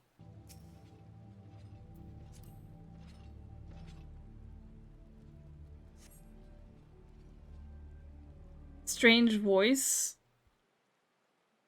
Not what you were expecting? I took the liberty of refining the ore from Earth's Gift into ether sand. Do keep it safe, adventurer. Lest you accuse me of playing games, you should know that the thought of relinquishing my prize never once crossed my mind, until I saw you in action. Such deed must needs be rewarded. It is my Oh, I thought it said vacation. It's my vacation, you see. It is my vocation, you see, to record history as it is made by mortal men, and I much prefer to chronicle the accomplishments of the bold and the mighty. Who the fuck? Thus, it is my fervent wish that you continue your career with the same courage and zeal you have shown today. We shall meet again, adventurer, and sooner than you may imagine. Huh? Who is that voice, though? Like, what do you want from me?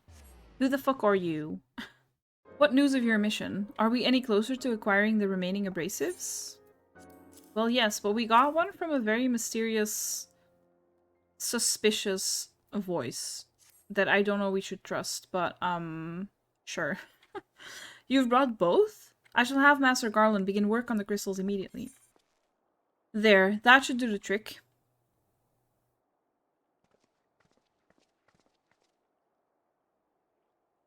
Excellent work. We now possess all 4 of the fangs required to pierce the Crystal Tower's defenses. My compliments, Master Garland. Oh, it was a trifling matter, I assure you. Lilith here is the one you should be thanking. Anyway, by my reckoning, there's nothing stopping us from striding up to the Allegan's front door. Alright. You can't go without us, Chief. Oh. Biggs, Wedge, come to lend a hand, have you? Well, it's not every day you get the chance to study the wonders of the Allegan Empire, is it? Their technology makes Garlemonts look ancient. He's so cute. I love Wedge. I appreciate your enthusiasm, lads. I really do, but we're not here to take this knowledge for ourselves. Twice in the last decade, the promise of unimaginable power has prompted men to meddle with technology they do not understand, and the realm has been dragged into the very brink of oblivion on both occasions. We shall not be so irresponsible as to risk another. Wedge, do you recall our company's creed? Yes, Chief. It's, freedom through technology? Exactly. Freedom. When we forsook our homeland, we swore that we would have no truck with machines that could be used to promote tyranny. That has not changed. Should you feel tempted to break your oath, remember this. The wonders of the all-knowing Allegan Empire could not save their civilization, and have damn near doomed ours. Twice. That is why we must explore the Crystal Tower and, if needs be, seal away its secrets. He's so cute. A compelling viewpoint. It is unyielding... Wait, what? Oh, it is unyielding wills such as yours that have defined the course of history. Wait.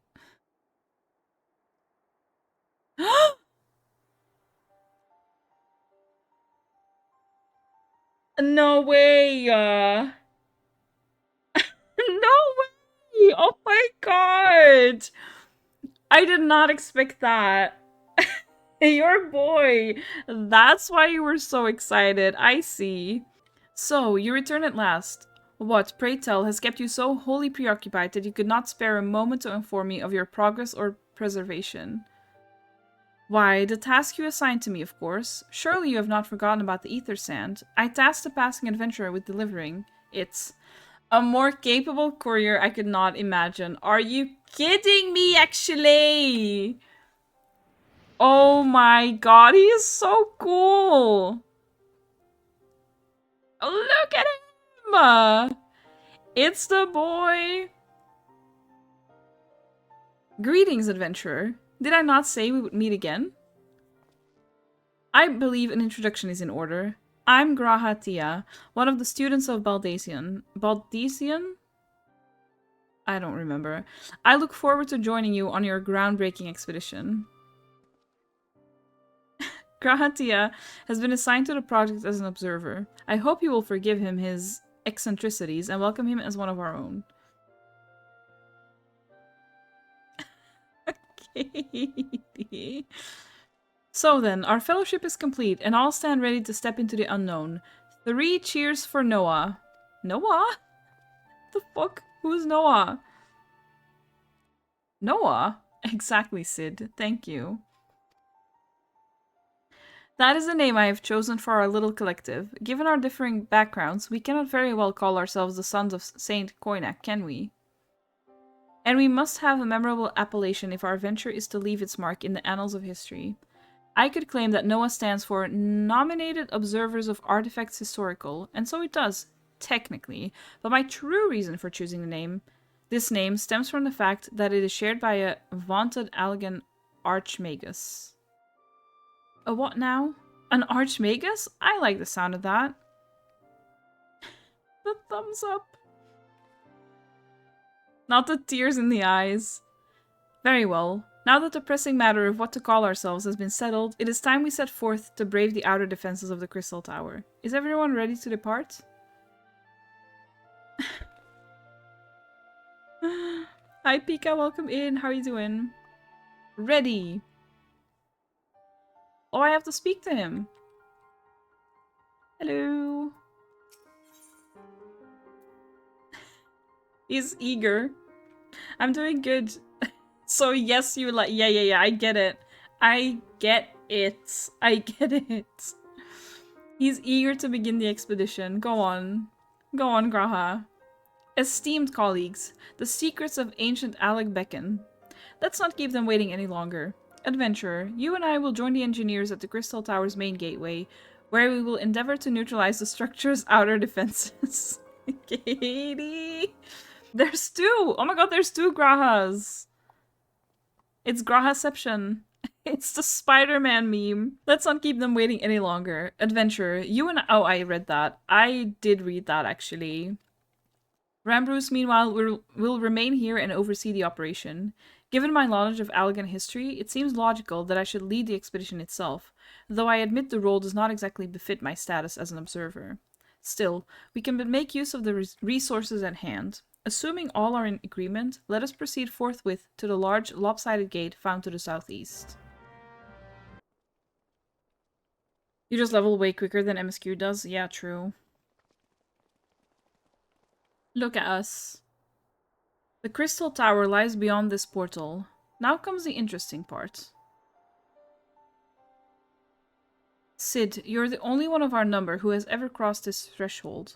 I ask that you take the lead for the present. It's very bright. You're personally like level 13, you forget what MSQ level you're at? Yeah. It's confusing to me that it's like different.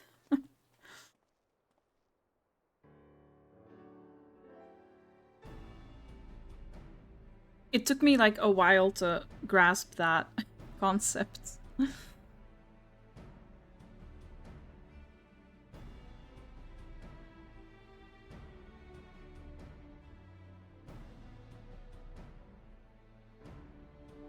I say, the energy radiating from these statues is palpable. Why is he mouth breathing? Lucky for us that it is. One might otherwise stroll past them. Feast your eyes on the elemental defenses which prompted our lengthy preparations. These sentinels prevent would-be intruders from advancing to within 20 yalms of the tower's inner reaches. I was gonna say twinner. The twinner reaches. Oh? Go on, Graha.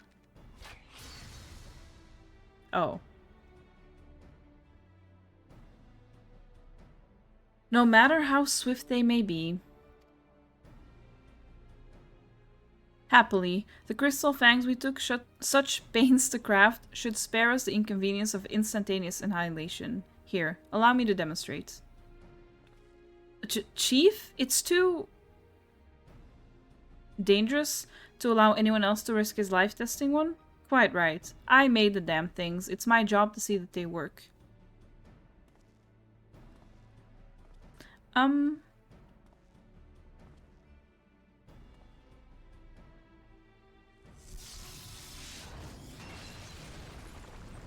Oh. Oh, I see.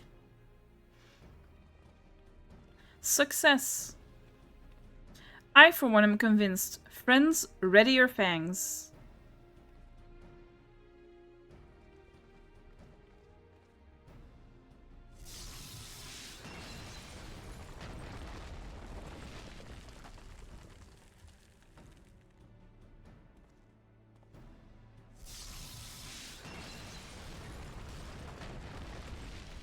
Go on, Graha.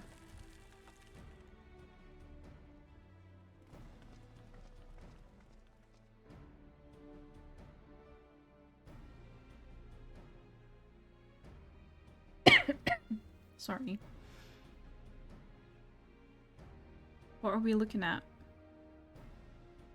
This last one is yours, old friend. It seemed only right. Did you just call me old?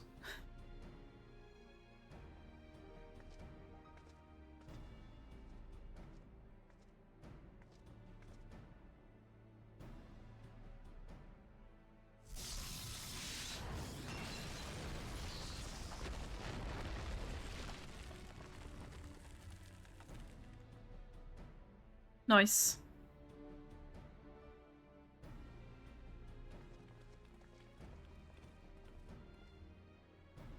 Haha, we did it! So much for the outer defenses. Indeed, the entrance to the tower is near at hand. My blood fairly sings with anticipation. Speaking of blood, I have a proposal for the next stage of the expedition. I suggest we wait here while Lilith and a hand-picked party of her adventuring companions enter the tower. What? Without us?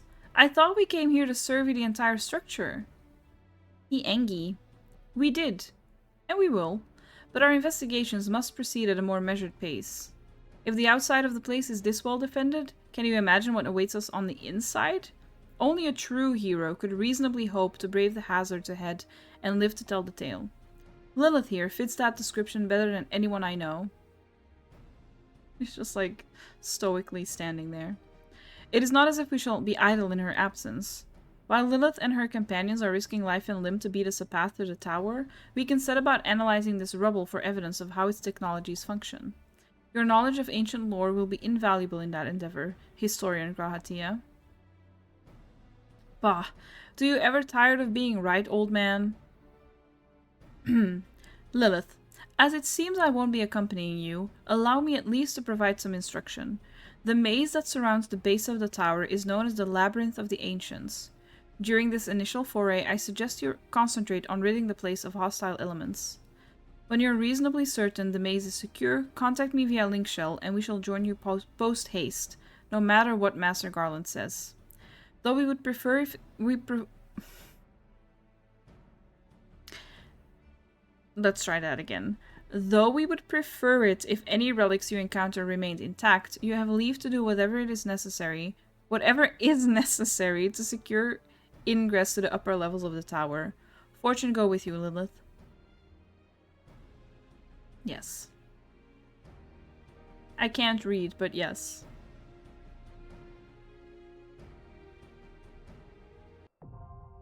It's time! Hi. You have chosen a very inconvenient time to come sit on my desk. Like, I love you so much, but this is gonna be a hectic time. And you're not gonna like it. And you're gonna bite me. Because you're gonna be stressed. Because I'm stressed.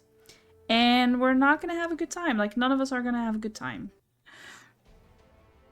Oh no, this scares me. No, this is overwhelming.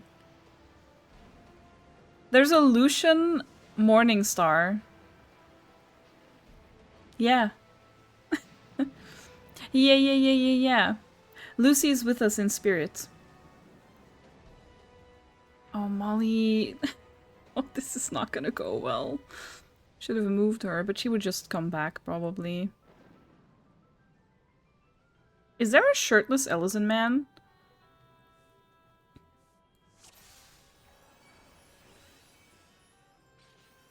Oh no, I'm overwhelmed. I am overwhelmed. Already. I'm just following. I don't know where to go. I do not know where to go. Ah.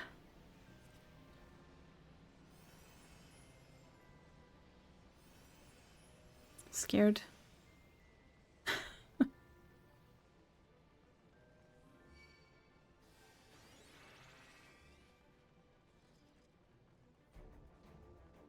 I don't know how this works. I am so scared. I am so scared.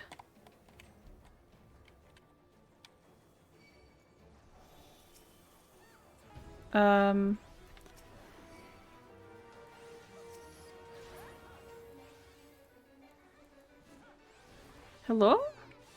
Why can't I attack? Oh, it's dead.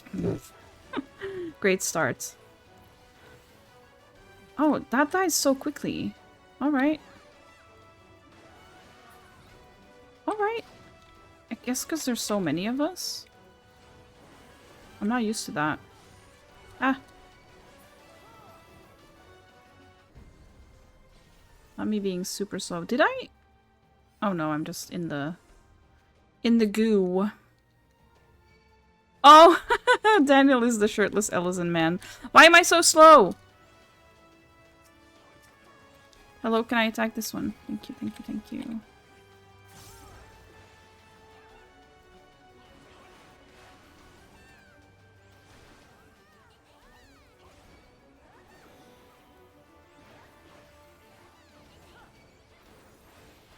Ah.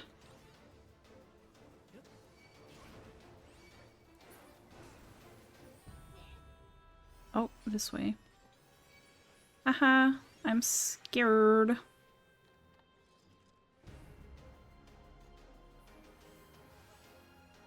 Go this way, I guess.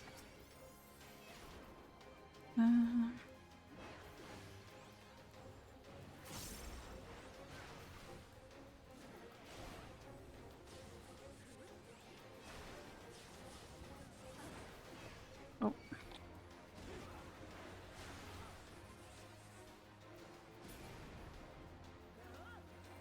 Oh, everything's dead. Why do things die so quickly? I'm not used to that. I have no ranged attacks. That's great. This is so overwhelming. I feel like I've barely done anything.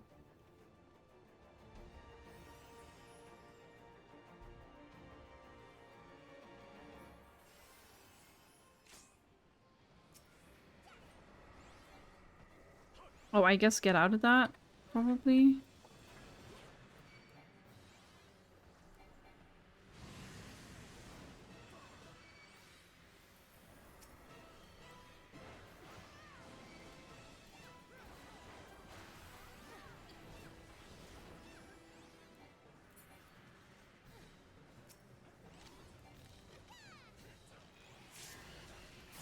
Oh, what does that mean?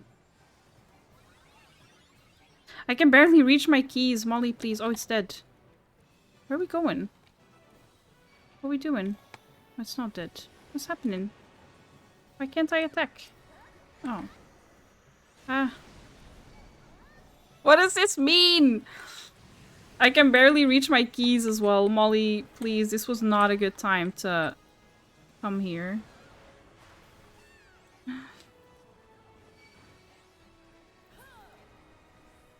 Oh. Ah. Why can I not attack it? What is happening?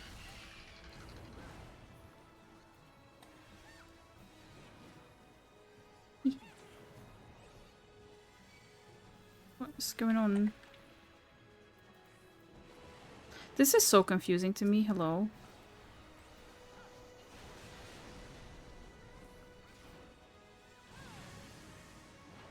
Please die.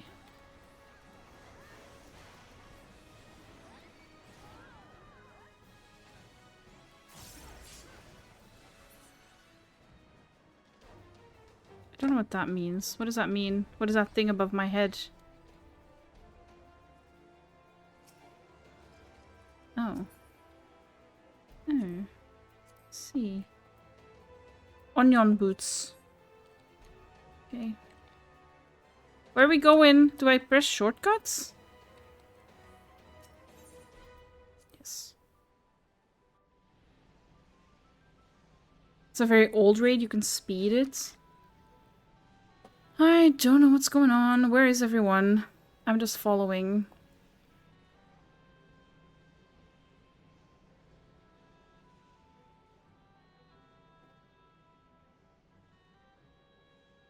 Everyone waiting.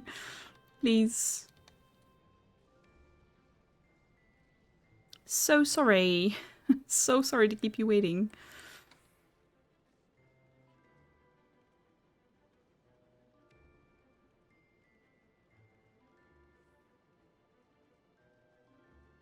Where are we going? What are we doing? What is that?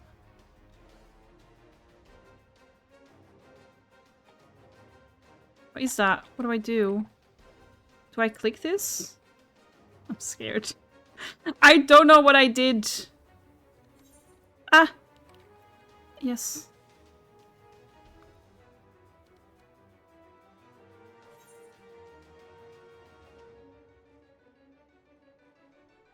Oh.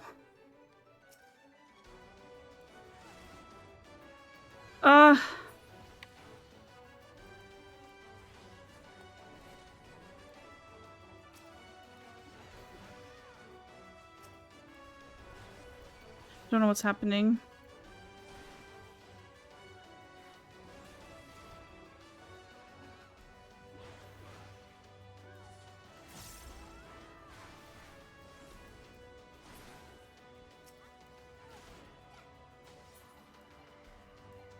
Oh. Now what?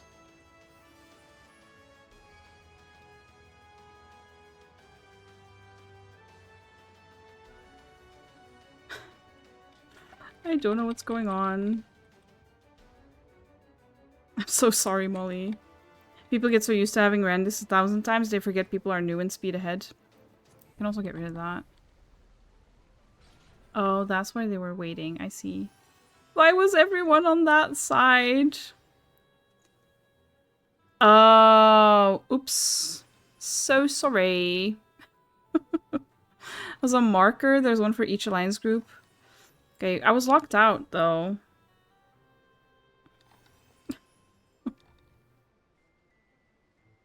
Well...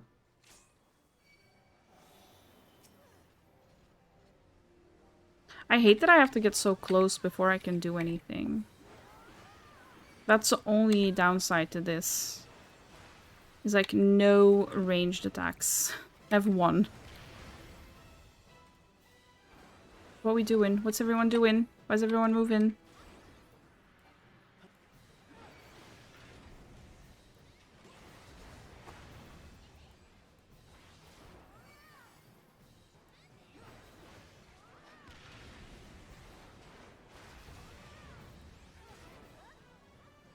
Oh, he's invulnerable.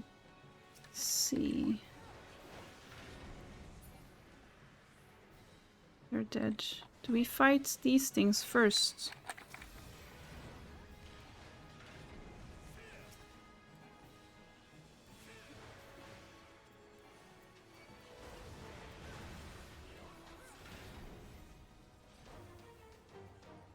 Oh, I see.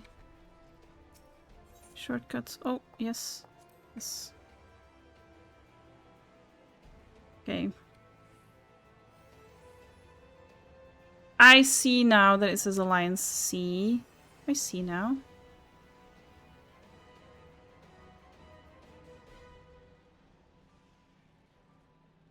I'm overwhelmed, loves. I'm not used to being in a thing with so many different people. There's so many.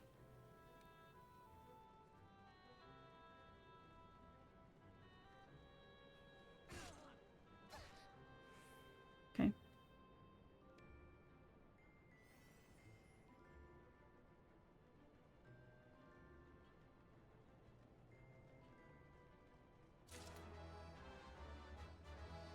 Onion boots. Go on.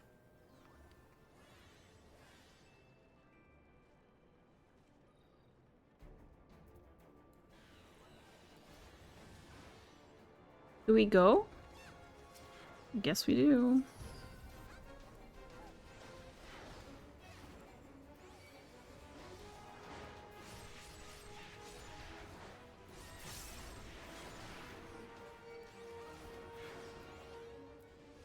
Wish they'd revamp this one. It's so outdated. I mean, it's new to me. Do they do that? Do they revamp the old stuff often?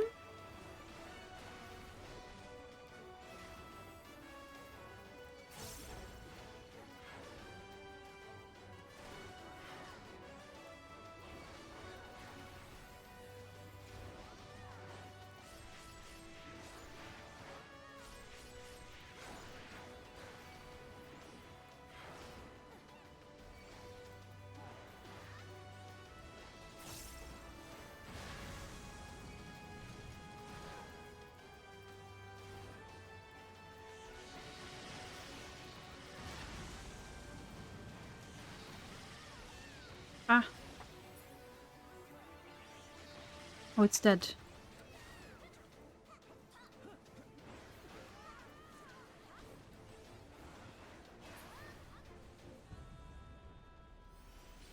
Oh, C. Wait, what? Oh, I was fighting the wrong thing again, I think. I don't understand how this works. They do sometimes. They reworked the end of base ARR a couple of years back. Oh, I see. I see.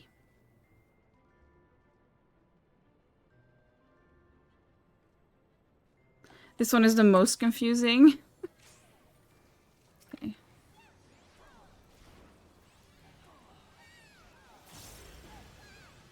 There's just so much to look at. I don't... Just let me fight the big bad guy and I will be fine.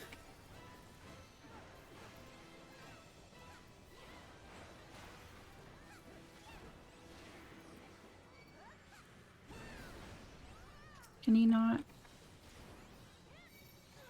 Ah. Thank you.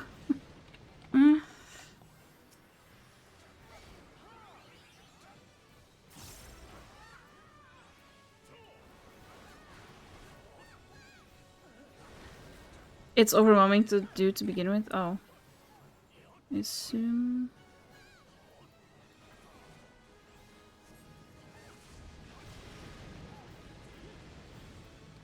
Jesus Christ. Sorry, I'm trying to look at chat as well, but like... Uh-oh, did we die? No, you're dying twice in a row! Oh no! They must have gotten some feedback after the first one. Yeah. Molly, you are so cute, but please. I did so many silly things. Like fighting in the wrong area. Because I didn't realize. I did get like a prompt to teleport, so I was like, alright, I'll do that. And then it... Hello? Oh no.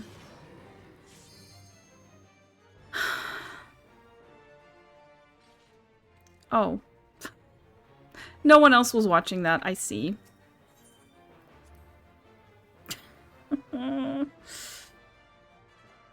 Run back to our marked platform. Do I do yes?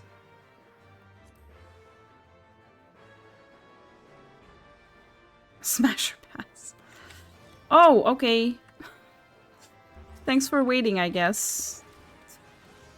Where is our platform? Oh, I see. Okay. Got it. Not me being in the cutscene while everyone was already fighting. Love that. Run. Run.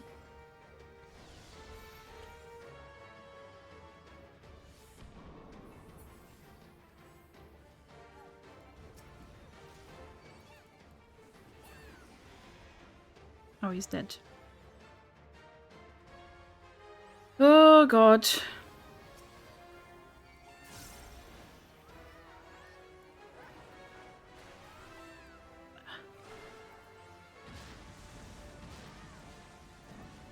Ah.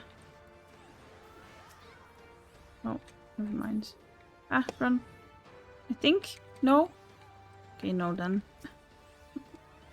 I saw him moving. Oh, I do run. I do run. I do run. I do run. I do run. I do run. I do run. I do run. Okay.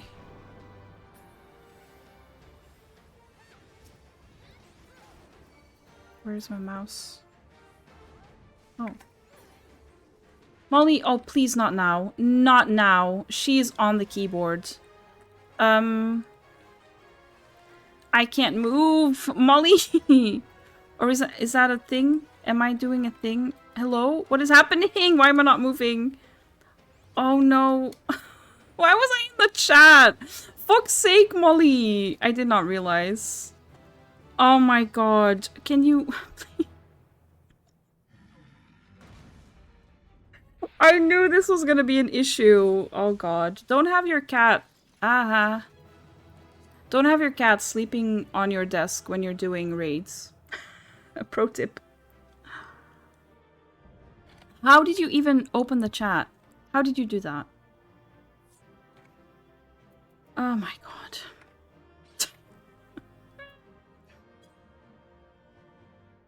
Oh my god. That's okay.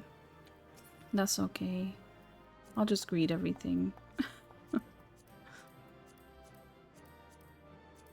That's okay. People are silly sometimes. Me doing everything. Yay! Pals! Play recommendation. I'll do that. Yeah, you can have that. You weren't watching, but good job. Thank you, Maddie. I feel like most people die to ancient flare at least once because they don't run quick enough. I mean, Daniel also told me to do it. You took 3 calls? Oh my god, Daniel, go on! People are so rude for not waiting. It's fine. It's fine. I just felt so silly because I wasn't helping because I was in the cutscene. But it's okay. My first raid! Baby's first raid. And my cat was a problem. Cannot believe that. Ho there, Lilith.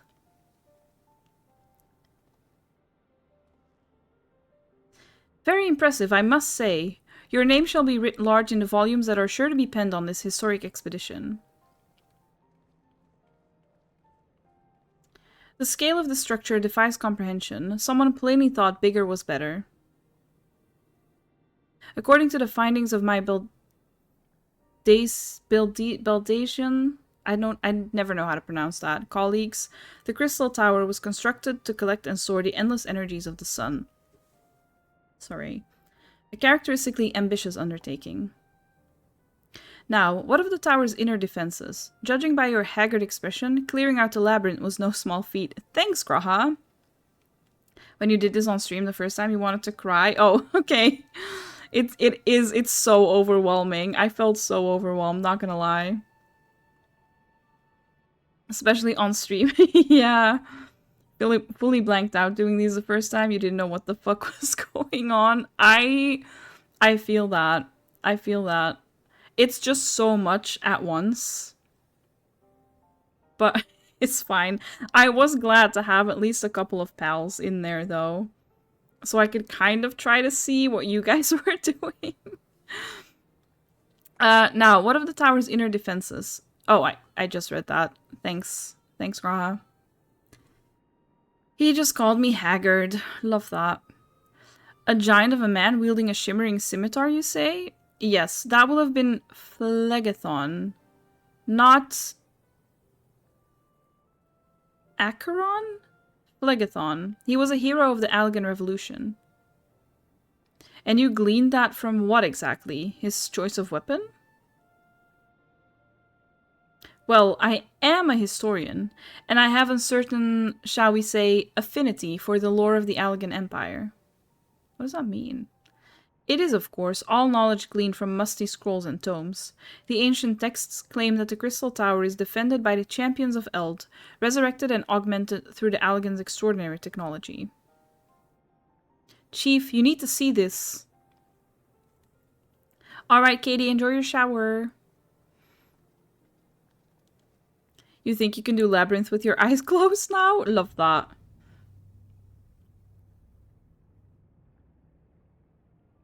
Well, well, there it is, the foot of the tower. What surprises do you have in store for us, I wonder?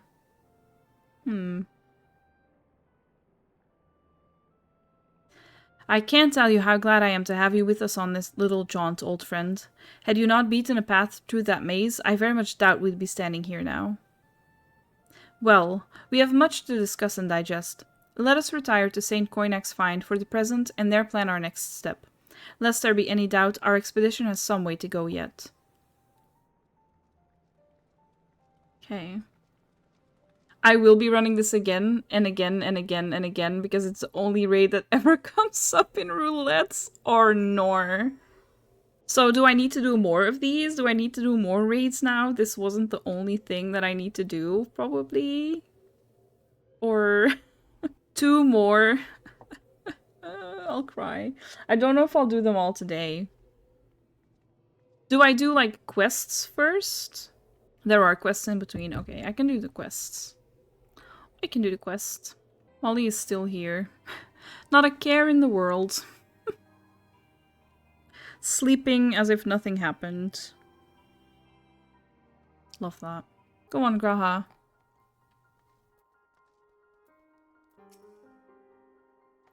So good of you to join us, Lilith. Our meeting would be dull indeed without a full account of your experiences in the Labyrinth. Take a moment to collect yourself, and when you're ready, we shall debate how best to proceed. Okay. The Fellowship of Noah being accounted for, it's time this assembly was called to order. Rambruce will be presiding over the meeting, if you would be so kind as to inform him of your readiness to proceed. Yes. Oh, wrong person. Yes. Welcome back, Lilith. I have just been reading about your encounter in the Labyrinth of the Ancients. It pleases me greatly to note that you seem none the worse for the experience. For your reference, I've added my own notes to Graha's preliminary expedition report and begun compiling a Crystal Tower survey log. The information contained therein will be available to you at all times. Should you have any questions, you need only ask. Now, if there are no objections, I shall begin with a summary of the expedition's key accomplishments. Yeah, sure. You still love playing Dual Blades in Monster Hunter? It kind of reminds you of that. Ooh, I see.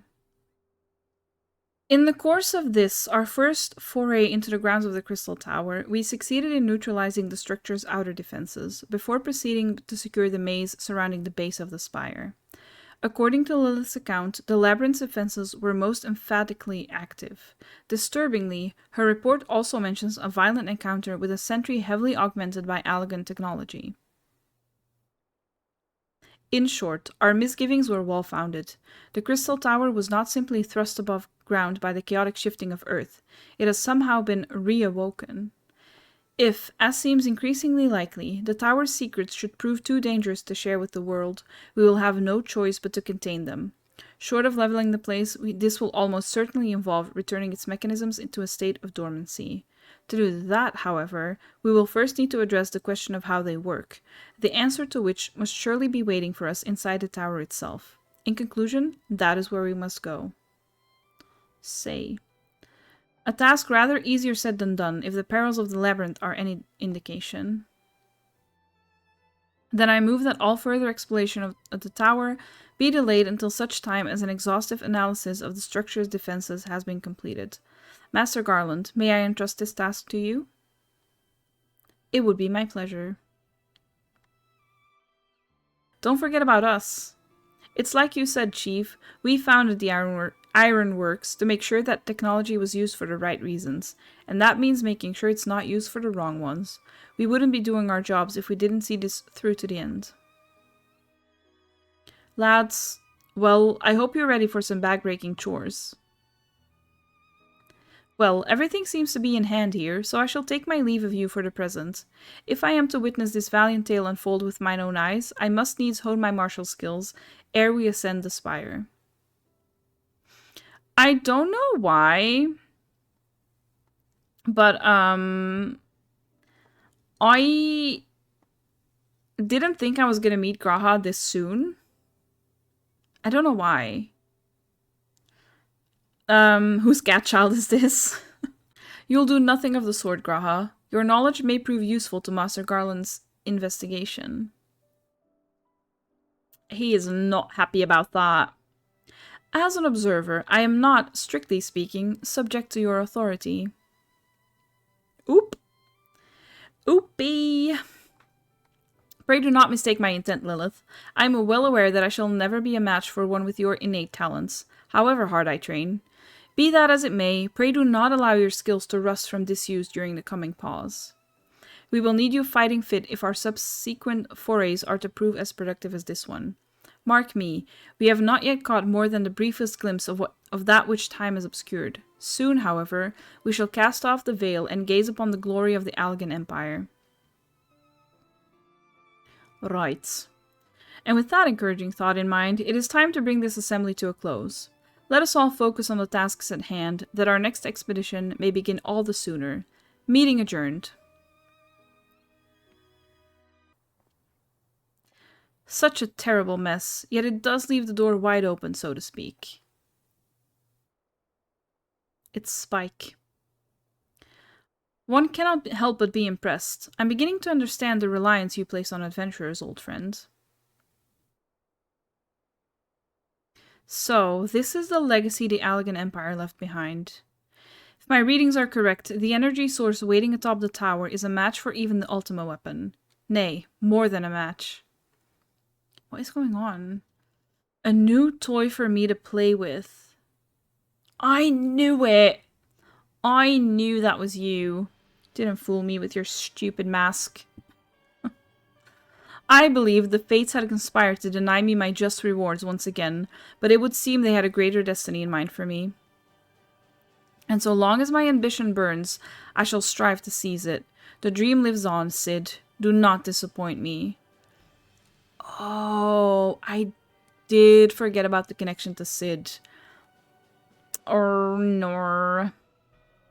Love that I'm level 60 before even getting to Heaven's Word. Oopsie. Oopsie.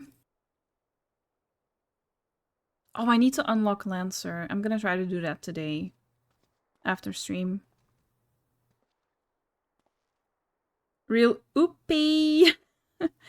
Oopie. You were level 88 summoner before Heaven's Word Emerald. Almost level 90, you know. Ah, 'tis you, my friend. You are doubtless eager to hear of our progress on the Crystal Tower. Excellent. I'd be disappointed to hear otherwise. Of course, disappointed is the word of the day, I fear. I'm ashamed to say that there is nothing worthwhile to report.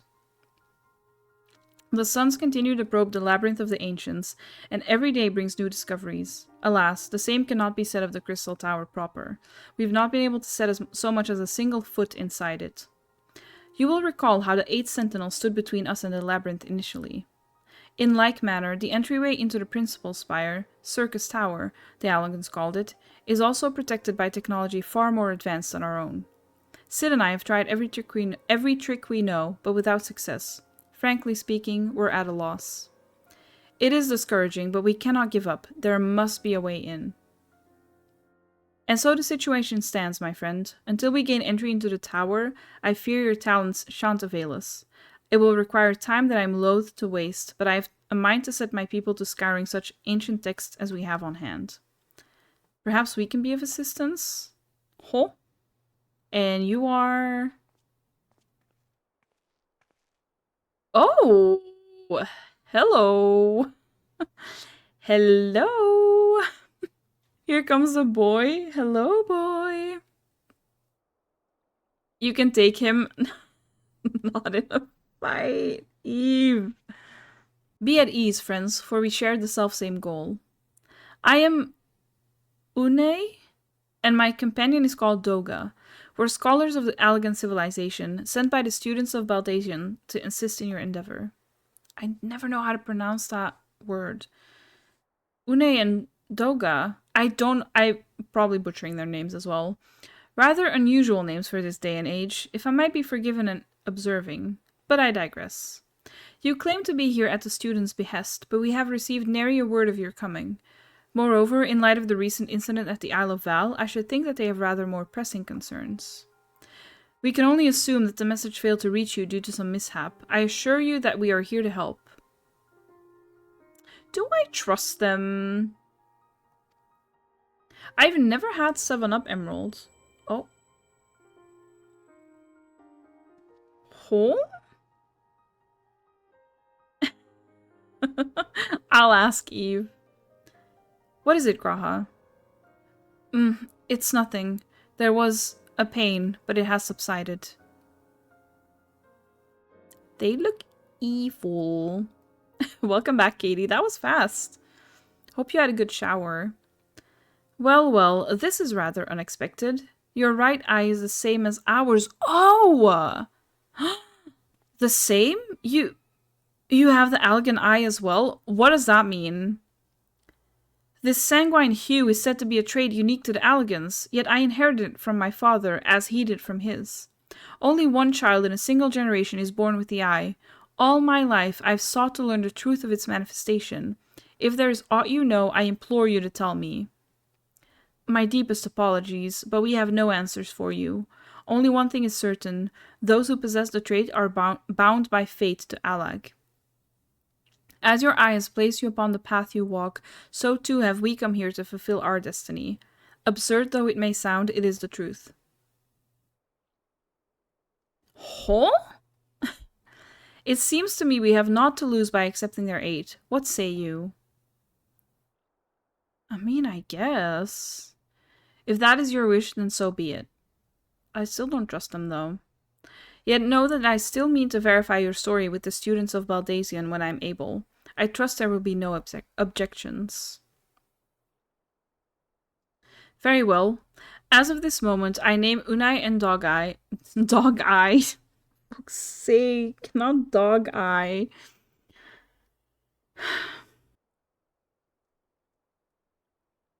We'll move past that. Nothing happened. As of this moment, I name Unai and Doga advisory members of Noah. Without further ado, let us have them examine the circus tower entrance. I promise you'll not have cause to regret your decision. Go on, Dog Eye.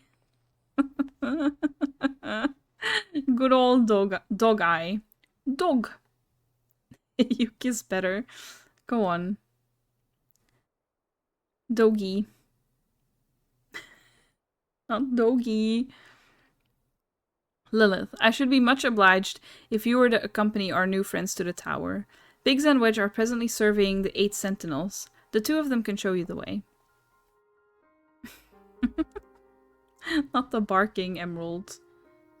Upon arrival, pray report to Master Garland. He will brief you on the situation. I shall join you, Lilith. With Unai and Doga's knowledge, along with your uncanny knack for setting events in motion, I am hopeful that we will finally see progress. Yay! Well, if it isn't Lilith, eager to enter Circus Tower and kill everything in sight, no doubt. As I'm sure you've already heard, though, the place is locked up tight as a clam. New friends from the students, you say? Excellent. It's been slow going, or rather, no going, for the chief. Oh, thanks for the follow. He'll appreciate the help. If you'll just follow me, I'll take you to him.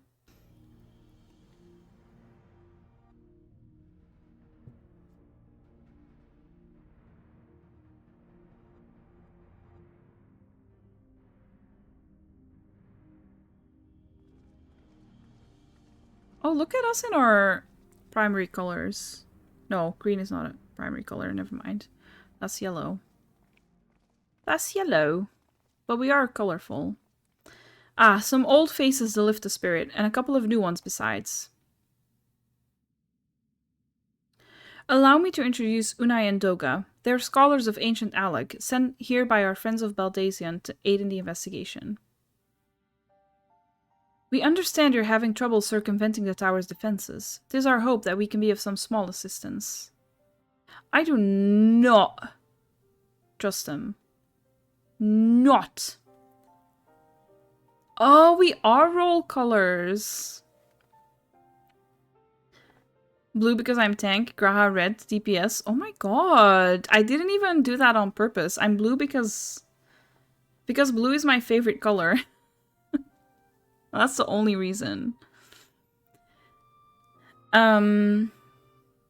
Interesting. Oh, no.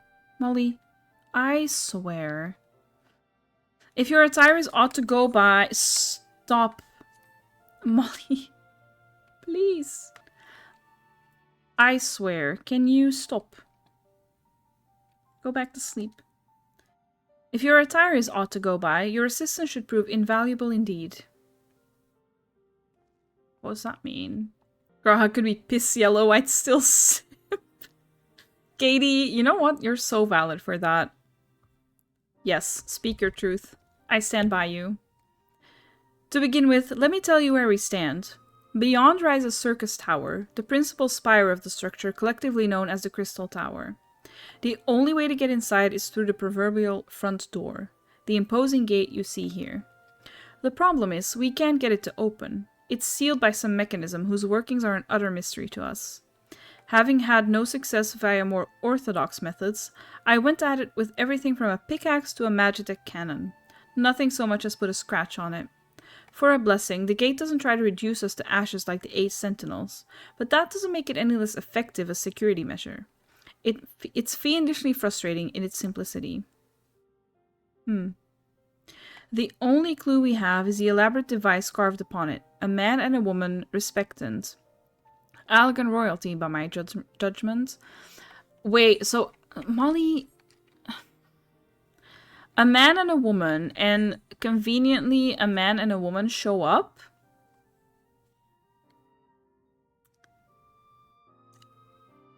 Just saying. Precisely who these individuals were, we cannot say, nor do we know whether the device actually serves a purpose. Like as not, it is purely decorative.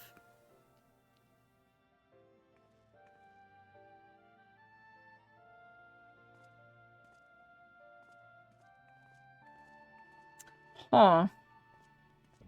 A man can show up to your house.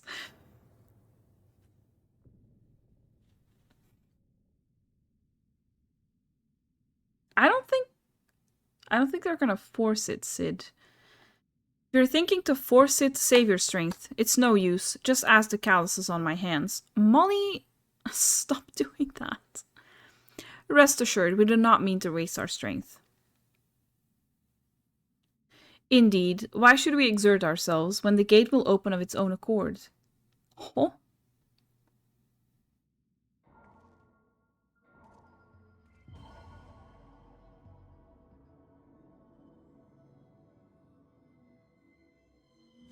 Alright, Katie, no worries.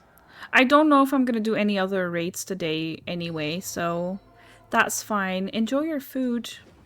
I'm also hungry, actually.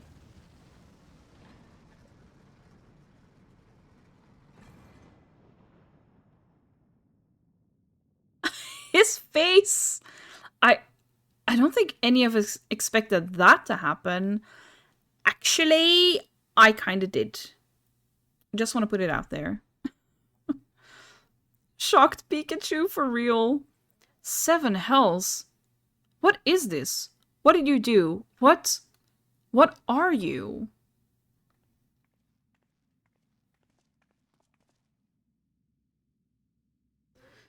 Ooh. Piercing the heavens and gathering the light, a symbol of mankind's glory and might.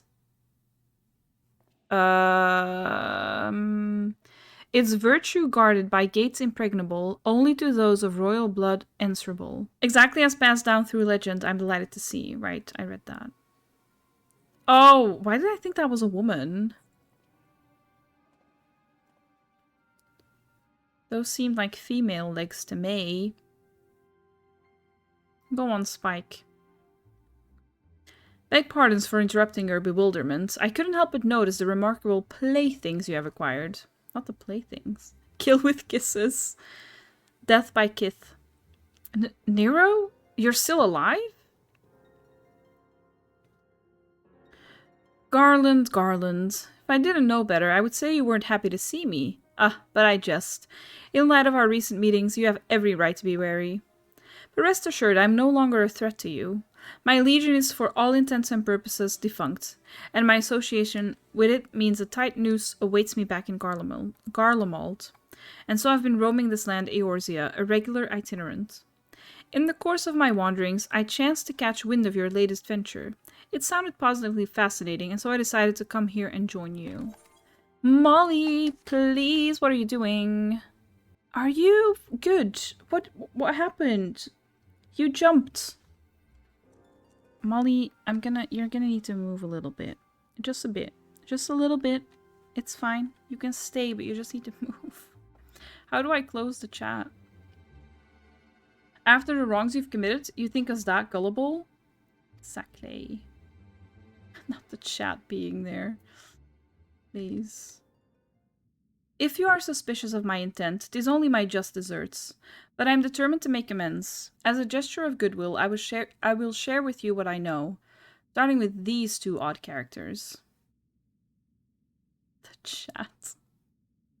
As you are doubtless already aware, the Crystal Tower was the symbol of ancient Alec's might and prosperity. Entry was permitted only to royalty and a select few individuals.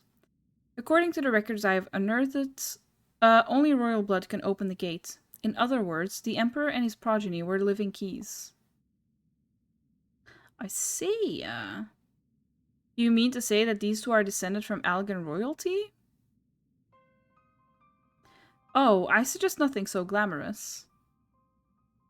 Huh? To put it plain, they are limitations of royalty. Living keys born of Algan ingenuity. Clones, I believe, is the name for your creators gave your kind. Is that not so? Clones. Oh? It would seem that the time for concealment is past.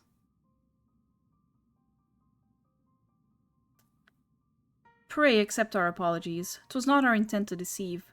We simply wish to avoid causing undue alarm by prematurely making what many would consider deranged claims.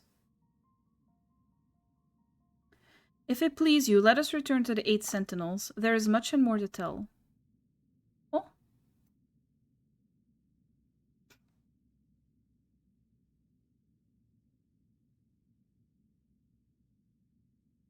Very well.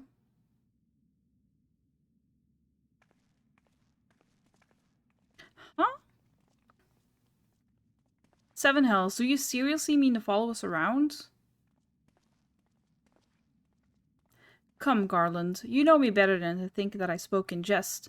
What more will it take for us to be reconciled? A gift, perhaps? I will never trust you. An elegant tombstone. It holds the information I just shared with you, and a deal more besides. It used to be the jealously guarded property of the 14th Legion. Why did I have to think about that? I literally type that every single day. But it's yours now. I wish you joy of it. I look forward to working together, old friend.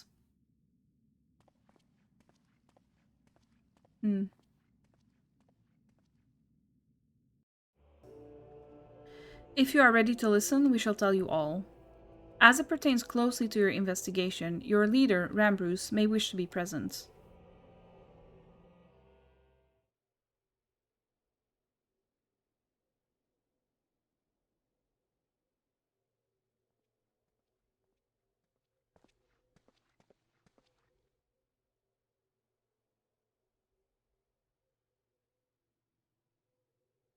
Please be voiced. It's so much reading! Before we begin, pray allow me to apologize again. It was not our intent to deceive you. As you will have already gathered, we are not scholars oh my god, sent. It's too long. I need to end stream. It's been too long. I can't read anymore. As you will have already gathered, we are not scholars sent by the students of Baldacian. Nay, we are clones, copies of people who once existed, given life through Algan technology. This is rather a lot to take in. If it would not be considered unseemly, might I ask why you and yours were created? And more specifically, what is it that you now seek to do? Answering your questions requires that we revisit Algan history. Pray bear with us. Oh, this is gonna be a long one. I can sense it. I need water for this.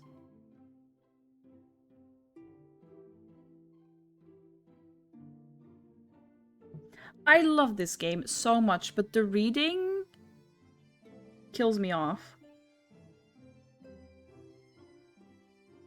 The Allegan Empire reached its zenith long before our kind came into being.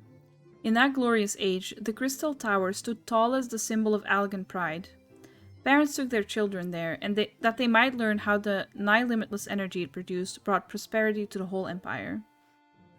Gets better. Are there more voiced cutscenes the further I get? Please. That prosperity, however, bred decadence, and the empire began to show signs of stagnation. This decline was made all the more rapid for want of strong leadership. In a matter of generations, the Allegan civilization became a pale shadow of its former self. Its once gleaming cities fell into disrepair, and its frontier lands were given over to the wilderness. Lamenting the pitiful state of affairs, one technologist made it his mission to restore Alec to greatness. Aemon was his name, and he believed that the ailing empire wanted for a potent ruler. What? From expansion to expansion, there's a lot more. Okay. That's good. Also, love the, what's it called? Bagpipes in the background. That's what it sounds like. He believed that the ailing empire wanted for but a potent ruler, and none was more potent than its founding father, whom he sought to resurrect. The founding father? You cannot mean Emperor Zandy? Zandy? None other. As part of his experiments, Aemon created clones of the Emperor's descendants. We are the products of that experiment, copies of Unai and Doga. Historical texts mention the reigns of 2 Allegan emperors named Zandi. It was commonly believed that the second was the namesake of the first. After all, such a custom is not uncommon among royalty and commoners alike. To think that the two were in fact one and the same. Aye, Zandi returned from the grave and assumed his throne once more. And true to Aemon's prediction, the Emperor restored his realm to the glory it once knew. Would that he could have been satisfied with that. In his previous life, the Emperor desired to bring the entire world under Allegan dominion, an ambition that ultimately went unfulfilled. Having been granted a second chance, he was determined to succeed. Realizing that he needed more power to wage his war of conquest, Zandi returned his sights towards a forbidden source, darkness. In order to learn how to harness his power, he converted the Crystal Tower into a restricted research facility. Why is he here? I do not trust you, sir. Darkness, again. 7 hells. What is it with maniacal...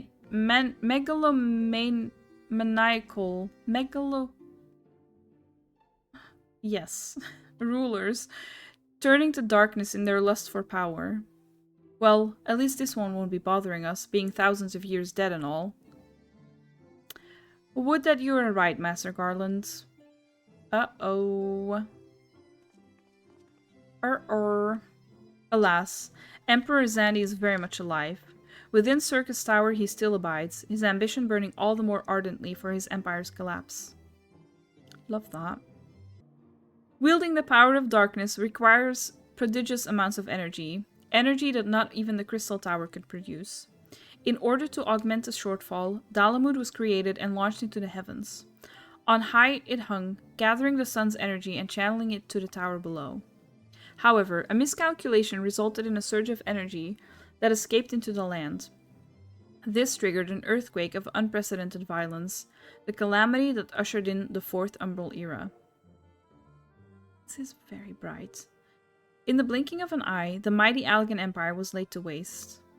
Yet even as the Crystal Tower was sinking into the earth, the technologist Aemon, now Emperor Zandi's closest aide, invoked powerful magics and halted the flow of time. Oh, go on.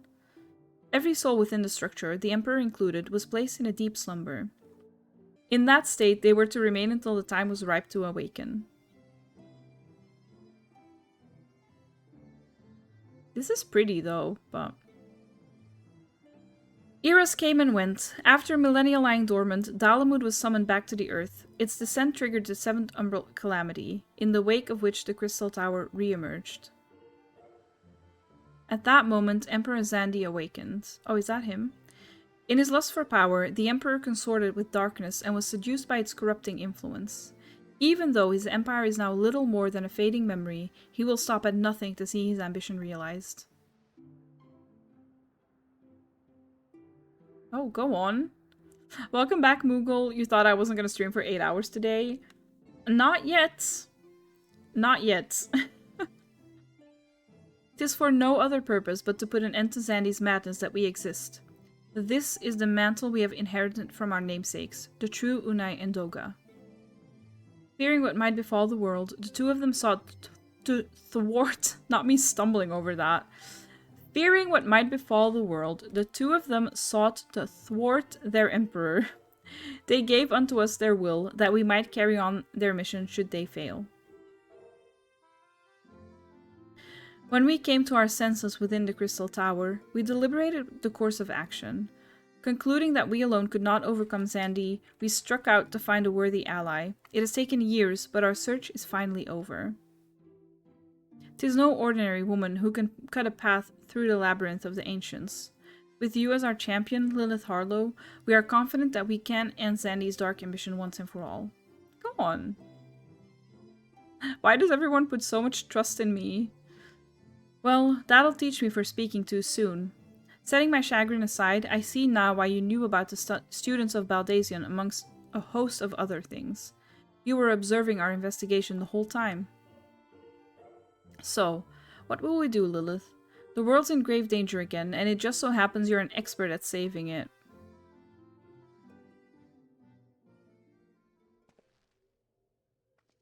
How cute.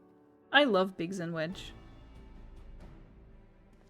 You have our eternal gratitude. Together, let us see the Allegan Empire's dark past laid to rest.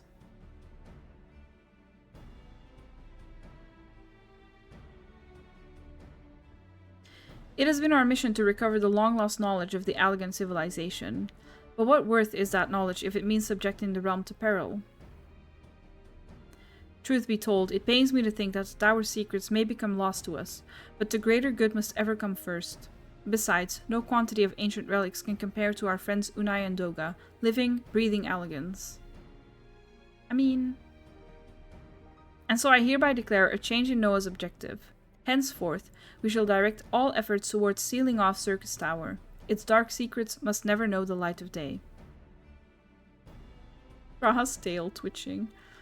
Lilith, as you did for us within the Labyrinth of the Ancients, I would have you enter the structure and eliminate hostile elements. Suffice it to say, this includes Emperor Zandy himself.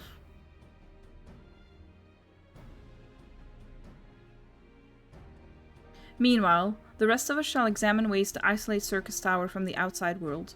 To work, then. Why is he still here,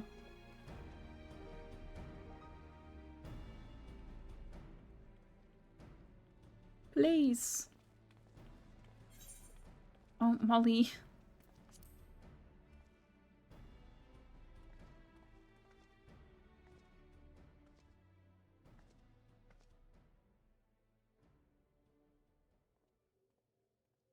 Wait, there's something I must know. My right eye is like yours. Does this mean... What does that mean?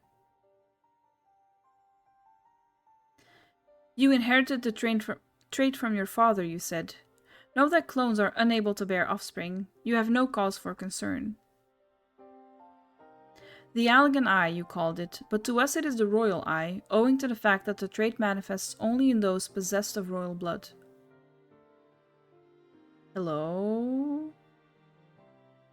I cannot well explain why the eye runs in your line, but I am disinclined to think it a coincidence.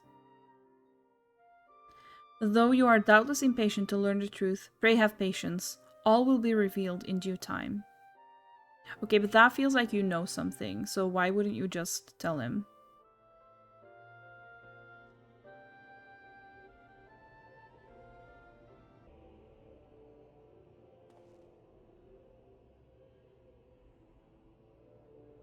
My apologies if I've ever given you cause to worry. I'm quite well, I assure you.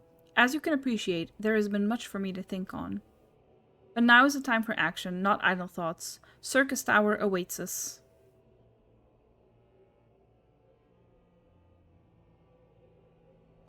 Your task is to eliminate all hostile elements within the structure, Sandy himself included. This will afford us the chance to seal off the facility. May the crystal grant you strength.